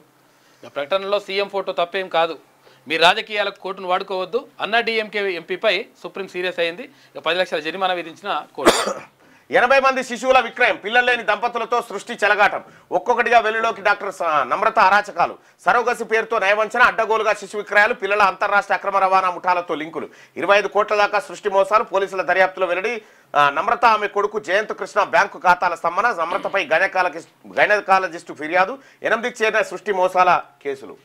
సగానికి పైగా సంతాన సాఫల్య కేంద్రాల్లో లోపాలు ఉన్నాయంట. గ్రేటర్ హైదరాబాద్లోని ఫెర్టిలిటీ కేంద్రాల్లో ముగిసిన తనిఖీలు. నోటీసులకు రంగం సిద్ధం. ఇక రాష్ట్ర వ్యాప్తంగా తనిఖీలు ఉంటాయంట. ఇప్పుడు ఏం చేద్దాం?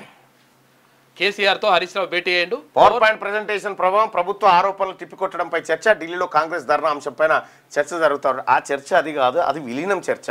చాలా రోజుల నుంచి ఏం చేద్దామంటే ఎట్లా కలుపుదామని ఆహ్వానిస్తే బీఆర్ఎస్ బీసీ సభకెళ్తా, ఇప్పటి వరకు అయితే పిలుపు రాలేదని చెప్పేసి కవిత అంటుందంట. మెడికల్ కాలేజీలపై జరిమానా విధించే అధికారం మీకుందా? కాలేజీ హెల్త్ వర్సిటీకి హైకోర్టు ప్రశ్న. ఇటీవల చెల్మెడ కాలేజీలో హెల్త్ వర్సిటీ అధికారుల తనిఖీలు, భారీగా లోపాలు. కాలేజీపై కోటి జరిమానా, అభ్యర్థనతో 20 లక్షలకు తగ్గింపు. వర్సిటీ నోటీసు చెల్లదంటూ హైకోర్టుకు చెల్మెడ ఆనందరావు కాలేజీ. చెల్మెడ ఆనందరావు కాలేజీలో జరిగే అరాచకాలు మెడికల్ ఇంకేడ జరిగాయేమో. నేను ఏమంటాను కాదు, ఇప్పుడు నువ్వు జరిమానా ఎందుకు వేయాలని దాన్ని మొత్తం రద్దు చేసి పడేసేయాలి కదా. దానికి ఉన్నటువంటి గుర్తింపు రద్దు చేసే హక్కు అవుతుంది కదా. ₹1 అంటే ఏంది? ఇప్పుడు ఒక పిల్లగాంది కూడా కాదు, అది ₹1 అంటే మనకు పెద్దగా కనిపిస్తుంది. రేపో రేటు యథాతథం. ట్రంప్ సుంకాల దెబ్బకు వడ్డీ రేట్ల కోతకు ఆర్బీఐ బ్రేక్. రుణగ్రహీతల ఆశలపై నీళ్లు. ఈసారి జీడీపీ వృద్ధి అంచనా 6.5. ఇక ఏసీపీకి చిక్కిన డిటిఓ 22,000 లంచం తీసుకుంటుండగా జగిత్యాల డిటిఓ పట్టివేత. మరో 3 వారాల్లో పదవి విరమణ ఉందట. 3,000 తీసుకుంటూ పట్టుబడిన మహబూబ్నగర్ జిల్లా. అయ్యో 3,000 22,000 అంతా బీసీఎస్సీ ఎస్టీలే. బీహార్లో 65 లక్షల ఓట్లు ఎలా తొలగించారు? ఆ ఓటర్ల వివరాలు మాకు అందించండి. ఎన్నికల సంఘానికి సుప్రీంకోర్టు ఆదేశం. బీహార్ ఓటర్ల జాబితా సవరణపై పార్లమెంట్లో కొనసాగుతున్న ప్రతిష్టంభన. 65 లక్షల ఓట్లు తొలగించారట బీహార్. ఇక చూసుకో బీజేపీ, మేము గెలుస్తాము ఇన్ని సీట్లు వస్తాయి అంటే ఎందుకు రావు? వాళ్ళ కోట్ల ఇష్టోళ్ళేమో ఇతర విపక్షాల కోట్ల ఇష్టోళ్ళ ఓట్లు తొలగించి ఈ డ్రామా. A23 బెట్టింగ్ కాదు, గేమింగ్ యాప్. అన్ని అనుమతులు ఉన్నందునే ప్రచారానికి అంగీకరించా. సినీ నటుడు విజయ్ దేవరకొండ ఈడీ అట విచారణ కాదరేందట. రేపో రేటు యథాతథం. ఈ నెలాఖరులో చైనాకు ప్రధాని మోడీ పోతా ఉన్నట. గల్వాన్ ఘర్షణ తర్వాత తొలిసారి ఆయన పర్యటించబోతా ఉన్నట. ఇక 42% సాధించి తీరుతాం మహాప్రసాదం. కానీ చేయండి, అప్పటి వరకు విశ్రమించాం. పార్లమెంట్లో బీసీ బిల్లులు ఆమోదం పొందే వరకు ఊరుకోం. బీసీలంటే మోడీకి లెక్కే లేదు. బీసీలను పట్టించుకొని బీజేపీని గద్దె దించుదాం. స్వతంత్రం వచ్చాక కులగణను ఏ రాష్ట్రం చేయలే, కానీ మేము చేసి చూపించాం. బలహీన వర్గాల కండగా ఉండేది కాంగ్రెసే. బీసీల పట్ల బీఆర్ఎస్ బీజేపీలది సవతి తల్లి ప్రేమ. అస్థినా కాంగ్రెస్ పోరుబాటులో సీఎం రేవంత్ రెడ్డి కులానికే రెడ్డి, ఆలోచన మాత్రం బీసీ అని చెప్పి ఎవరు అంటా ఉన్నారు. ఎవరు? మీనాక్షి నటరాజన్. పచ్చి కరుడు కట్టినటువంటి రెడ్డి వాది ఆయన. మీకు అట్లా కనిపిస్తుంది. కానీ తెలంగాణ కాంగ్రెస్ ఇన్ఛార్జ్ మీనాక్షి నటరాజన్ బీసీ పోరాటానికి అండగా ఉంటామని ఏదో రాహుల్ గాంధీ పంచాయతీ మేరకు కానీ ఎప్పుడో దీన్ని బొంద పెడుతురు. లేకపోతే ఇక రేవంత్ హస్తినట్టు అటర్ ఫ్లాప్. 42% కోట అంతా డ్రామా అని తేలింది. ఢిల్లీ దీక్షకు రాహుల్ ఖర్గే ఎందుకు రాలే? ఇక వారికి బీసీ కన్నా బీహారే ముఖ్యం అనుకున్నారు. రేవంత్ స్పీచ్ కు రాహుల్ ట్వీట్లకు పొంతం లేదు. బీసీ సమస్యల పట్ల కాంగ్రెస్ చిత్తశుద్ధి లేదు. 42% కోటాపై ఆ పార్టీ 2 నాలుకల ధోరణి. మరి మీ ధోరణి ఏందో చెప్పు. మాజీ మంత్రి ఎమ్మెల్యే హరీష్ రావు గారు, మీది ఎన్ని నాలుకలు ఉన్నాయి? మీ ధోరణి ఏందో చెప్పు. ఇప్పటి వరకు బీసీ రిజర్వేషన్ల పైన మీ వైఖరి ఏందో చెప్తలేరు ఎందుకు? బయట మళ్ళీ దాని గురించి మాట్లాడతలేరు ఎందుకు? సభలో చెప్పారు కానీ సభ పెడతా అన్నారు కానీ ఇక మరి ఖామూష్. ఈ బీఆర్ఎస్ నేతలకు ఏమైంది? అధికారంలో ఉన్నప్పుడు ఓ వెలిగిన ఎర్రబల్లి, తలసాని, మల్లారెడ్డి, ప్రతిపక్షంలోకి వచ్చాక సైలెంట్. బీఆర్ఎస్ పై ముప్పేట దాడి జరుగుతున్నా నో రెస్పాన్స్. నిశ్శబ్దం వెనుక ఆంతర్యం ఏంటి? గోడ దూకేందుకు రెడీగా ఉన్నారా? సప్పుడు చేస్తలేరు, క్విక్ మంటలేరు. ముస్లిం కోటాలో నిజమెంత? కేంద్ర స్థాయిలో 32 ముస్లిం వర్గాలకు ఓబీసీ కోటా, 27%లో రిజర్వేషన్. మండల్ కమిషన్ సిఫార్సుల మేరకు అమల్లో. గుజరాత్ లో 50, ఉత్తరప్రదేశ్ లో 30 ముస్లిం వర్గాలకు బీసీ కోటాలో రిజర్వేషన్ ఉంది. ఇప్పుడు బీహార్లో 9, మహారాష్ట్రలో 35, మధ్యప్రదేశ్లో 37 ముస్లిం సెక్షన్ల అమలు. కేరళ, తమిళనాడు, కర్ణాటకలో కూడా ఓబీసీ కోటాలోనే ముస్లిం వెనుకబడిన వర్గాలు. తెలుగు రాష్ట్రాల్లో ఓబీసీ కోటాలో 4% ముస్లిం వెనుకబడిన వర్గాల అమలు. బీసీ అంటే సామాజికంగా విద్యాపరంగా వెనుకబడిన తరగతులు స్పష్టం పరిచిన భారత రాజ్యాంగం. ఇది చాలా ఇంపార్టెంట్ వార్త. ఇక్కడ బ్యాక్వర్డ్ క్లాసెస్ ఏంది ఈ రిజర్వ్. మిగతా గుజరాత్లో బీజేపీ అధికారంలో ఉన్న గుజరాత్లో బీసీలు ముస్లింలో ఉండొచ్చు, ఉత్తరప్రదేశ్లో ఉండొచ్చు, తెలంగాణలో మాత్రం ఉండొద్దట కిషన్ రెడ్డి గారు చెప్తారు. మహారాష్ట్రలో, మధ్యప్రదేశ్లో, బీహార్లో అందరూ. తెలంగాణ రాష్ట్రంలో బీసీ రిజర్వేషన్ పెంపు తీవ్ర చర్చనీయాంశమైంది. ఇది బీసీ రిజర్వేషన్ కాదు, ముస్లిం రిజర్వేషన్ అని బీజేపీ మోకాలు అడ్డు పెడుతోంది. అసలు దేశవ్యాప్తంగా ఇతర రాష్ట్రాల్లోనూ మండల కమిషన్ సిఫార్సులోనూ ముస్లిం వెనుకబడిన తరగతులకు రిజర్వేషన్లు ఎలా అమలవుతున్నాయి? భారతదేశంలో ముస్లింలను 2 భాగాలుగా విభజించవచ్చు. ఒకటి ఆశ్రాఫ్, రెండోది అజలాఫ్. వీరిలో ఆశ్రాఫ్లు సామాజికంగా అభివృద్ధి చెందినవారు. చాలా ఒక అద్భుతమైనటువంటి ఐటమ్. ఆశ్రాఫ్లు విదేశీ ముస్లింలు. మన దేశంలోని హిందూ అగ్రవర్ణాల నుండి ఇస్లాం మతం స్వీకరించిన వారు ఉంటారు. అజలాఫ్కు చెందిన వారు తక్కువ సామాజిక హోదా కలిగిన వారు. వీరు ఇస్లాం మతాన్ని స్వీకరించిన శూద్రులు, దళితులు, ఇతర చేతి వృత్తుల వారు. భారత ప్రభుత్వం 1951లో మొట్టమొదటి రాజ్యాంగ సవరణ ద్వారా అధికరణ 15(4) రాజ్యాంగంలో చేర్చింది. దీని ద్వారా దేశంలోని సామాజికంగా విద్యాపరంగా వెనుకబడిన వర్గాలకు విద్యా ఉద్యోగ రిజర్వేషన్ కల్పనకు రాష్ట్ర ప్రభుత్వాలకు అధికారం కల్పించింది. ఇక ముస్లిం వెనుకబడిన గ్రూపులకు రిజర్వేషన్లు ఎలా అమలు అవుతున్నాయో పరిశీలిద్దాం. మండల కమిషన్ సిఫార్సుల మేరకు కేంద్ర స్థాయిలో సుమారు 32 ముస్లిం వర్గాలను గుర్తించి వీరికి ఓబీసీ కోటా 27%లో రిజర్వేషన్ కల్పించారు. బీజేపీ పాలిత గుజరాత్లో 50 ముస్లిం వర్గాలను, ఉత్తరప్రదేశ్లో 30 ముస్లిం వర్గాలను సామాజికంగా విద్యాపరంగా వెనుకబడిన వర్గాలుగా గుర్తించి బీసీ కోటాలో రిజర్వేషన్ అమలు చేస్తున్నారు. అలాగే బీజేపీ ప్రభుత్వాలు ఉన్న మధ్యప్రదేశ్ 37 ముస్లిం గ్రూపులను, బీహార్లో 9, మహారాష్ట్రలో 35 ముస్లిం వర్గాలకు ఓబీసీ కోటాలో రిజర్వేషన్లు గత కొన్ని దశాబ్దాలుగా అమలవుతున్నాయి. పశ్చిమ బెంగాల్లో కూడా 9 ముస్లిం గ్రూపులకు వెనుకబడిన తరగతులుగా గుర్తించి ఓబీసీ కోటాలో రిజర్వేషన్లు ఇస్తున్నారు. ఇక దక్షిణాది రాష్ట్రాలకు వస్తే కర్ణాటకలో 32% బీసీ రిజర్వేషన్ అమలు చేస్తున్నారు. ఇందులో అత్యంత వెనుకబడిన వర్గాల్లో కొన్ని ముస్లిం తరగతులు చేర్చి వారికి 4% రిజర్వేషన్ అమలు చేస్తున్నారు. కేరళ రాష్ట్రంలో 40% బీసీలకు రిజర్వేషన్లు అమలవుతున్నాయి. ఇందులో వెనుకబడిన ముస్లింలకు 12% రిజర్వేషన్లు అమలు చేస్తున్నారు. తమిళనాడులో బీసీలకు 50% రిజర్వేషన్ అమలు చేస్తున్నారు. ఇక్కడ బీసీలను 2 వర్గాలుగా విభజించారు. అత్యంత వెనుకబడిన డీనోటిఫైడ్ వారికి 20% రిజర్వేషన్ అమలు చేస్తుండగా ఇతర వెనుకబడిన వర్గాలకు 30% రిజర్వేషన్ అమలవుతుంది. తమిళనాడులో ముస్లింలోని దాదాపు 95% మందిని వివిధ వెనుకబడిన వర్గాలుగా ప్రత్యేక కమిషన్ ద్వారా గుర్తించారు. వీరికి బీసీ రిజర్వేషన్లోనే రాజ్యాంగ ప్రకారం కోటా కేటాయించి అమలు చేస్తున్నారు. ఉమ్మడి ఆంధ్రప్రదేశ్లో 2007 నుంచి బీసీ ఈ గ్రూప్లో వెనుకబడిన ముస్లిం తరగతులకు 4% రిజర్వేషన్ అమలవుతుంది. ప్రస్తుతం తెలంగాణ రాష్ట్రంలోనూ అదే విధానం కొనసాగుతుంది. భారతదేశంలో కుల వ్యవస్థ, వర్గ వ్యవస్థల వలన అసమానతలు కొన్ని వేల సంవత్సరాలుగా కొనసాగుతున్నాయి. మన రాజ్యాంగ నిర్మాతలు దేశంలోని కులాల మధ్య, వర్గాల మధ్య అసమానతలు తొలగించేందుకు రాజ్యాంగంలోని 15(4), 16(4), 15(5) అధికారులు చేర్చారు. వీటి ద్వారా షెడ్యూల్ కులాలు ఎస్సీ, షెడ్యూల్ తెగలు ఎస్టీ సామాజికంగా మరియు విద్యాపరంగా వెనుకబడిన తరగతులు. అయితే ఇక్కడ వాళ్ళని కులాలుగా చూపెట్టిరు, బీసీలను తరగతులుగా చూపెట్టిరు. చూడు, ఇక్కడనే అస్సలు మోసం వచ్చింది. మన కొంపలు ముంచిందే తరగతులు అనేటువంటి కళ గుర్తించి ఉద్యోగ విద్యారంగాల్లో రిజర్వేషన్ కల్పిస్తున్నారు. ఈ రాజ్యాంగ స్ఫూర్తితోనే ముస్లింలో చాలా రాజ్యాంగ స్ఫూర్తితోనే ముస్లింలోని వెనుకబడిన వర్గాలకు, హిందువులలోని వెనుకబడిన తరగతులకు రిజర్వేషన్ల కల్పన జరుగుతుంది. రాజకీయ స్వప్రయోజనాల కోసం రాజ్యాంగ స్ఫూర్తికి విరుద్ధంగా వెనుకబడిన తరగతులకు రిజర్వేషన్ పెంపును మతం ముసుగుతో వ్యతిరేకించడం సరికాదని బీసీ సమాజం ఆగ్రహం వ్యక్తం చేస్తుంది. ఇది ఒరిజినల్ వార్త. ఇది బీజేపీ పాలిత రాష్ట్రాల్లో ఉంటుంది, ఇది ఉండదా? ఎక్కడ ఓకే అంటారు, ఇక్కడనే అంటారంట. చైనాకు ప్రధాని మోడీ ఆగస్టు 31 నుంచి సెప్టెంబర్ 1 వరకు పర్యటన ఉంటుందంట. 2019 తర్వాత మళ్ళీ ఇప్పుడు ఇక షాంఘై కోఆపరేషన్ ఆర్గనైజేషన్ సమ్మిట్కు హాజరవుతారంట. గట్టిగా ఇది ఇట్లా ఉంటే చల్లారని ఫిలిం ఇండస్ట్రీ రచ్చ. వెనక్కి తగ్గని ఫెడరేషన్ 4వ రోజు చేరిన కార్మికుల సమ్మె, పోటాపోటీ భేటీలతో ఫుల్ బిజీ. విశ్వప్రసాద్ వ్యాఖ్యల్ని తప్పుపట్టిన సి కళ్యాణ్. అఖండ 2 సెట్స్లో బాలయ్యను కలిసిన నిర్మాతలు. ఇక రాజగోపాల్ రెడ్డిపై క్రమశిక్షణ కమిటీ సీరియస్. పార్టీ అంతర్గత వ్యవహారాలపై బహిరంగంగా మాట్లాడడం సరికాదన్న మల్లు రవి. ఇష్యూను హైకమాండ్ పరిష్కరిస్తుందని వెల్లడి. నేడు రాజగోపాల్ రెడ్డితో మల్లు రవి భేటీ. సానుకూలంగా సమస్య పరిష్కారానికి ప్రయత్నిస్తానని కామెంట్. ఇక ఎస్ఐఆర్ పై రాజకీయ దుమారం. పార్లమెంట్లో చర్చకు పట్టుబడుతున్న ఇండియా కూటమి. ఇక ఎస్ఐఆర్ అంటే సర్పై చర్చించాల్సిందేనన్న ఖర్గే. మైనార్టీలు, దళితులు ఓటు హక్కు కోల్పోయే ప్రమాదం ఉందని వ్యాఖ్య. ఇక పార్లమెంట్లో ఎస్ఐఆర్ పై చర్చించలేదన్న రిజిజు. ఇక అంశం సుప్రీంకోర్టులో ఉందని కామెంట్. 65 లక్షల ఓటర్ల వివరాలు వెల్లడించండి. ఈసీకి సుప్రీంకోర్టు ఆదేశాలు. ఆగస్టు 12, 13 తేదీల్లో మళ్ళీ విచారణ చేయబోతాం. బీహార్లో ఎన్నికల సంఘం చేపట్టినటువంటి ప్రత్యేక సమగ్ర సర్వే, ఎస్ఐఆర్ సార్ అంటారు దీన్ని. ఈ ప్రత్యేక సమగ్ర సర్వే పేరుతోటి మొత్తం ఓట్లని తీసేసారు, 65 లక్షల ఓట్లు. అదంతా బీజేపీ ఎన్నికల జిమ్మిక్ ఇదంతా. అట్లా ఇక రైళ్లలో సీసీ కెమెరాలనిగా ప్రయాణికుల భద్రతకు రైల్వే శాఖ పెద్దపీట వేస్తుంది. 74,000 కోచ్లలో సీసీ కెమెరాల ఏర్పాటుకు ప్రణాళికలు. ఇప్పటికే 11,535 కోచ్లలో ఏర్పాటు. ప్రయాణికుల ప్రైవసీకి భంగం ఉండకుండా కూడా చర్యలు తీసుకుంటారట. వచ్చే 5 ఏళ్లలో 17,000 నాన్ ఏసీ కోచ్ల అదనపు చేర్పు రైల్వే శాఖ మంత్రి అశ్విని వైష్ణవ్ వెల్లడించారు. బీజేపీలో ఏ పార్టీని విలీనం చేసుకోబోం అని చెప్పి రామచంద్రరావు గారు అంటున్నారు.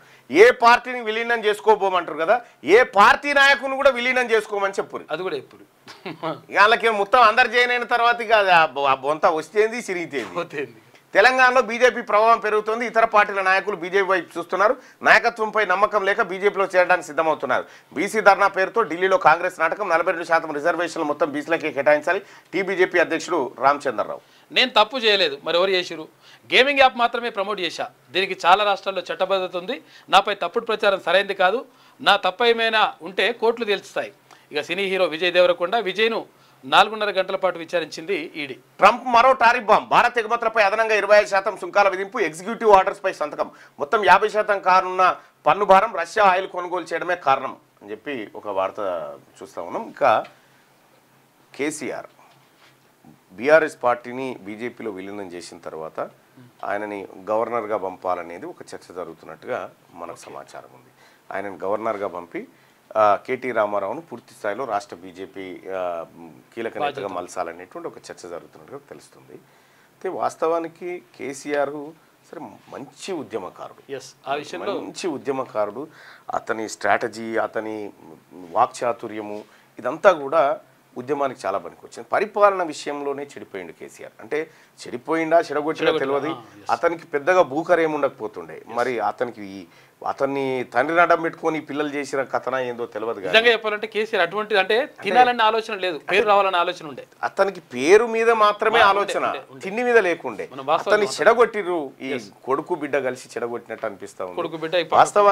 వాస్తవానికి కేసీఆర్ ప్రసంగం, కేసీఆర్ చెప్పాలనుకున్నటువంటి విషయం, కేసీఆర్ ఏదైతే దేనైతే డిస్టర్బ్ చేయాలనుకుంటాడో దాన్ని స్పష్టంగా డిస్టర్బ్ చేస్తారు. ఆ విషయంలో కేసీఆర్ ఆయన వ్యక్తిగతంలో విషయంలో అంటే ఆయన ఉద్యమకారుడుగా 100% 100 మార్కులు వేయచ్చు. ఎందుకంటే వ్యూహాలను రచించడంలో ఆయన దిట్ట. కానీ అటువంటి నాయకుణ్ణి కొడుకు బిడ్డ అల్లుడు కలిసి మొత్తం సర్వనాశనం చేసి తెలంగాణ రాష్ట్రానికి ఒక గొప్ప పేరు ప్రఖ్యాతులు తీసుకురాగల ఆలోచన కేసీఆర్కు ఉన్నప్పటికీ ఈ పోరగాలే జడగొట్టినట్టు అనిపిస్తూ ఉంది. ఇప్పుడు పార్టీని విలీనం చేస్తే సో కేసీఆర్ నిజంగా వాస్తవానికి కూడా తను ఈ పార్టీని నిర్మించుకుంటూ చాలా కష్టపడు. పార్టీ పెట్టిన తర్వాత ఈ పోరగాళ్ళంతా జొరబడి దాన్ని డిస్టర్బ్ చేసిరు. కానీ లేకపోతే మాత్రం కేసీఆర్ చాలా మంచి నాయకుడే. కేసీఆర్ ఆలోచనలో ఎప్పుడు కూడా ఈ చిల్లర పనులు చేయాలని లేకుండే. ఏది ఈ కాంట్రాక్ట్లు నలిసి ముసలాయనను బాగా ఇబ్బంది పెట్టినట్టయితే కనిపిస్తూ ఉంది. సరే బీఆర్ఎస్ పార్టీ ఇక ఉండదు బీజేపీలో విలీనం అవుతున్నటువంటి సందర్భంలో మరి ఆయన పాత్ర ఎట్లుంటుందో చూడాలి. పేరు రావాలని ఆలోచన ఉండదు కానీ పైసలు సంపాదించాలి లేకుండే ఆలోచన అయితే. 31 నుంచి మోడీ చైనా పర్యటన. ఎస్సీఓ శిఖరాగ్ర సదస్సుకు హాజరు కానున్న ప్రధాని మోడీ. సీఎంల పేర్లు ఫోటోలకు ఓకే చెప్పింది సుప్రీంకోర్టు. ఆ ఓటర్ల వివరాలు ఇవ్వండి. బీహార్లో ఓటర్ల జాబితాకు 65 లక్షల మంది ఓటర్ల వివరాలు ఈ నెల 9లోగా సమర్పించాలని ఎన్నికల సంఘాన్ని సుప్రీంకోర్టు ఆదేశించింది. ఇక కొనసాగుతున్న ముమ్మరే గాలింపు అంటారు కానీ ఆల్రెడీ దొరికినట ప్రాబ్లం లేదు. రేట్ల కోతకు బ్రేక్. రెపో రేట్లకు సంబంధించి ఇక కెరీర్ బెస్ట్ ర్యాంక్లో మియాబాయి. సిరాజ్ బీసీ రిజర్వేషన్ల పెంపును ఆమోదించకుంటే మోడీని గద్దె దించుతాం. రాహుల్ గాంధీని ప్రధానమంత్రిని చేసుకుంటాం. బీసీలకు 42% రిజర్వేషన్ సాధించుతాం. ఢిల్లీ మహాధర్నాలో సీఎం రేవంత్ రెడ్డి. పేలిన ట్రంప్ టారిఫ్ల బాంబు. ఇక భారత్పై మరో 25% మోత మోగించిన అమెరికా అధ్యక్షుడు. ఇక ముస్లిం రిజర్వేషన్ల కోసమే కాంగ్రెస్ ధర్నా అని Bandi Sanjay. Revanth batch Delhi drama utter flop అయిందని హరీష్ రావు. టార్గెట్ రేవంత్ సూచనలు ఇస్తున్నానంటూనే ఎమ్మెల్యే రాజగోపాల్ రెడ్డి విమర్శలు. ముఖ్యమంత్రి భాష మార్చుకోవాలంటూ మరోసారి ఘాటైన వ్యాఖ్యలు. మంత్రి పదవి గురించేనా అనే చర్చ. ఇక నీటి యూజీ కౌన్సిలింగ్ కు కొత్త షెడ్యూల్ విడుదల చేసిందట. ఇక ఉల్టా చోర్. రష్యా నుంచి భారత్ చమురు కొనుగోళ్లపై అమెరికా సహా పెద్ద దేశాలు దొంగ నాటకం ఆడుతున్నాయి. మనల్ని మించి రష్యా చమురు కొంటున్నాం అయినమాట. మనకంటే ఎక్కువ వీళ్ళే కొంటారట, అమెరికాలో ఎక్కువ కొంటారట. ఎగుమతులపై ఎఫెక్ట్ అట. అమెరికాకు ఎగుమతులపై మరింత భారం. ఎక్స్పోర్ట్ 50% వరకు క్షీణించవచ్చని అంచనా. ఆందోళనలో ఎగుమతి రంగాల సంస్థలనేట. అంటే ఆమె ఏం రాసుకొచ్చిందో ఇవేమైనా రాసిపాడవుతుంది. CWC reject చేసినందుకే మేడిగడ్డకు మార్పట. ఇగో తమ్మిడిహట్టిలో నీళ్ళేవి వీళ్ళు ఇవేసిరు. ఇది తమ్మిడిహట్టి పట్టుకొని గోదావరి ఈదొచ్చా. తమ్మిడిహట్టి ఎంపికపై తంత్రం లేదు, తర్కం లేదు, తలతిక్క సూత్రీకరణ అసాధ్యమని తెలిసినా కాంగ్రెస్ డొల్లవాదన చేస్తుందని చెప్పి ఒక కౌంటర్. ఏది మరి విజయ ర్యాలీ నిర్వహించగా విజయోత్సవ ర్యాలీ మరి ఎందుకు నిర్వహించారు? బనకచర్ల కోసం మేడిగడ్డ బదనాం. కాళేశ్వరం ప్రాజెక్టును అప్పగిస్తే నీళ్ళిచ్చి చూపిస్తాం. చంద్రబాబు ప్రోద్బలంతోనే వండి వార్చిన రిపోర్టు. బాబు డైరెక్షన్లో కేసీఆర్ను బదనాం చేసే కుతంత్రం. స్థానిక ఎన్నికల్లో లబ్ధి కోసం నివేదిక పేరిట డ్రామాలు. కామారెడ్డి డిక్లరేషన్ దగా. 420 హామీలతో మోసం. మరోసారి వంచేందుకే జంతర్ మంతర్ ఫీట్లు. నిప్పులు చెరిగిన మాజీ మంత్రి జగదీష్ రెడ్డి. కాదు మళ్ళా ఇస్తే 10 ఏళ్ళు ఏం చేసినావు? నీ దగ్గరనే ఉండే కదా. ఇప్పుడు కొత్తగా వాళ్ళు ఏం చెప్తారు? పల్లెల్లో నీళ్ళ కొట్లాట. కాళేశ్వరం జలాలు ఇయ్యక కయ్యం పెడుతున్న సర్కార్ అట. పల్లెల్లో నీళ్ళ కొట్లాటలు అవుతా ఉన్నాయట. కరెక్ట్గా ఏ అడవిలో అవుతుందో ఆడికి నమస్తే తెలంగాణ పోయి రెడీగా ఉంటుంది అన్నట్టు. ఇంకా ఫోటో కొడతా 7.3 లక్షల ఎకరాల ఆయ కట్టట. ఎస్ఆర్ఎస్పీ స్టేజ్ 1లో 2.34 లక్షల ఎకరాలకి నీళ్ళు ఇవ్వనున్న సర్కార్. తైబందిని ఖరారు చేసిన కాంగ్రెస్ ప్రభుత్వం. కాళేశ్వరం నీళ్ళు ఎత్తిపోయలేక ఆయకట్టు కుదింపు. ఎగువ నుంచి గోదావరిలో కనిపించని జలధార. మరి మీదికైనా రానప్పుడు ఏడికేళ్ళు ఎత్తిపోతారో. మరో 25% బాధుడు టారిఫ్. ఇక 42%పై హ్యాండ్సప్. బీసీ రిజర్వేషన్లపై తొలగిపోయిన కాంగ్రెస్ ముసుగు. పోరాడతాం, మెడల్ వంచుతామని నిన్నటిదాకా ప్రగల్భాలు. ఇప్పుడు తమ చేతుల్లో ఏమీ లేదంటే ఢిల్లీలో బేల పలుకులు. రాహుల్ను ప్రధాని చేసినాకనే కోటా సాధిస్తామన్న రేవంత్. అంటే మరో 3 ఏళ్ల దాకా బీసీ రిజర్వేషన్లకు అవకాశం లేనట్టే. మా పని పూర్తయింది, ఇక కేంద్రమే చేయాలన్న డిప్యూటీ సీఎం. తమ ప్రభుత్వం చేతులు కొన్నదనేలా బట్టి వ్యాఖ్యలు ఉండడం. మీరు వాళ్ళు చేతులు దులుపుకోలేరు, మీరు మూతులు దులుపుకోలేరు. ఇలా తెలంగాణ బీసీ సమాజం అంతా దొంగెవడో దొరెవడో చూస్తూనే ఉంది. బరాబర్ తెలంగాణను దోచుకుంటున్న 20 మంది సీమాంధ్ర పెట్టుబడిదారులు. భూములు, కాంట్రాక్టులు, ఇసుక లూటి. టైం వచ్చినప్పుడు బండారం బయట పెడతా. 3.5 ఏండ్లే రేవంత్ ముఖ్యమంత్రి. ప్రతిపక్షాన్ని తిట్టడం తప్ప చేస్తున్నదేంది? ఆయన తన భాషను మార్చుకోవాలి. ఆవేశపూరిత ప్రసంగాల వల్ల ఒరిగేదేం లేదు. అహంకారపూరిత పాలన మంచిది కాదు. సోషల్ మీడియాపై సీఎం తీరు సరిగా లేదు. రేవంత్పై రాజగోపాల్ రెడ్డి మళ్ళీ ఫైర్ అవుతా ఉన్నాడట. రాజగోపాల్ రెడ్డి గారు మంత్రి పదవి కోసం అడుగుతుండు. ఆ 3 మంత్రి పదవులు బీసీలే. ఆ విషయంలో మా క్లారిటీ ఉంది. ఎవరైనా తగ్గించుకొని జనంకి మంచి చేయాలని వాళ్ళకి ఎందుకు ఉంటుంది? ఇవన్నీ వాళ్ళు మళ్ళీ టాలీగా నాగన్న సత్యం శ్మశానం ముందు అని చెప్పి రంగన్ శ్రీనివాస్ అనపడి తిట్టా ఉంది. Right, thank you.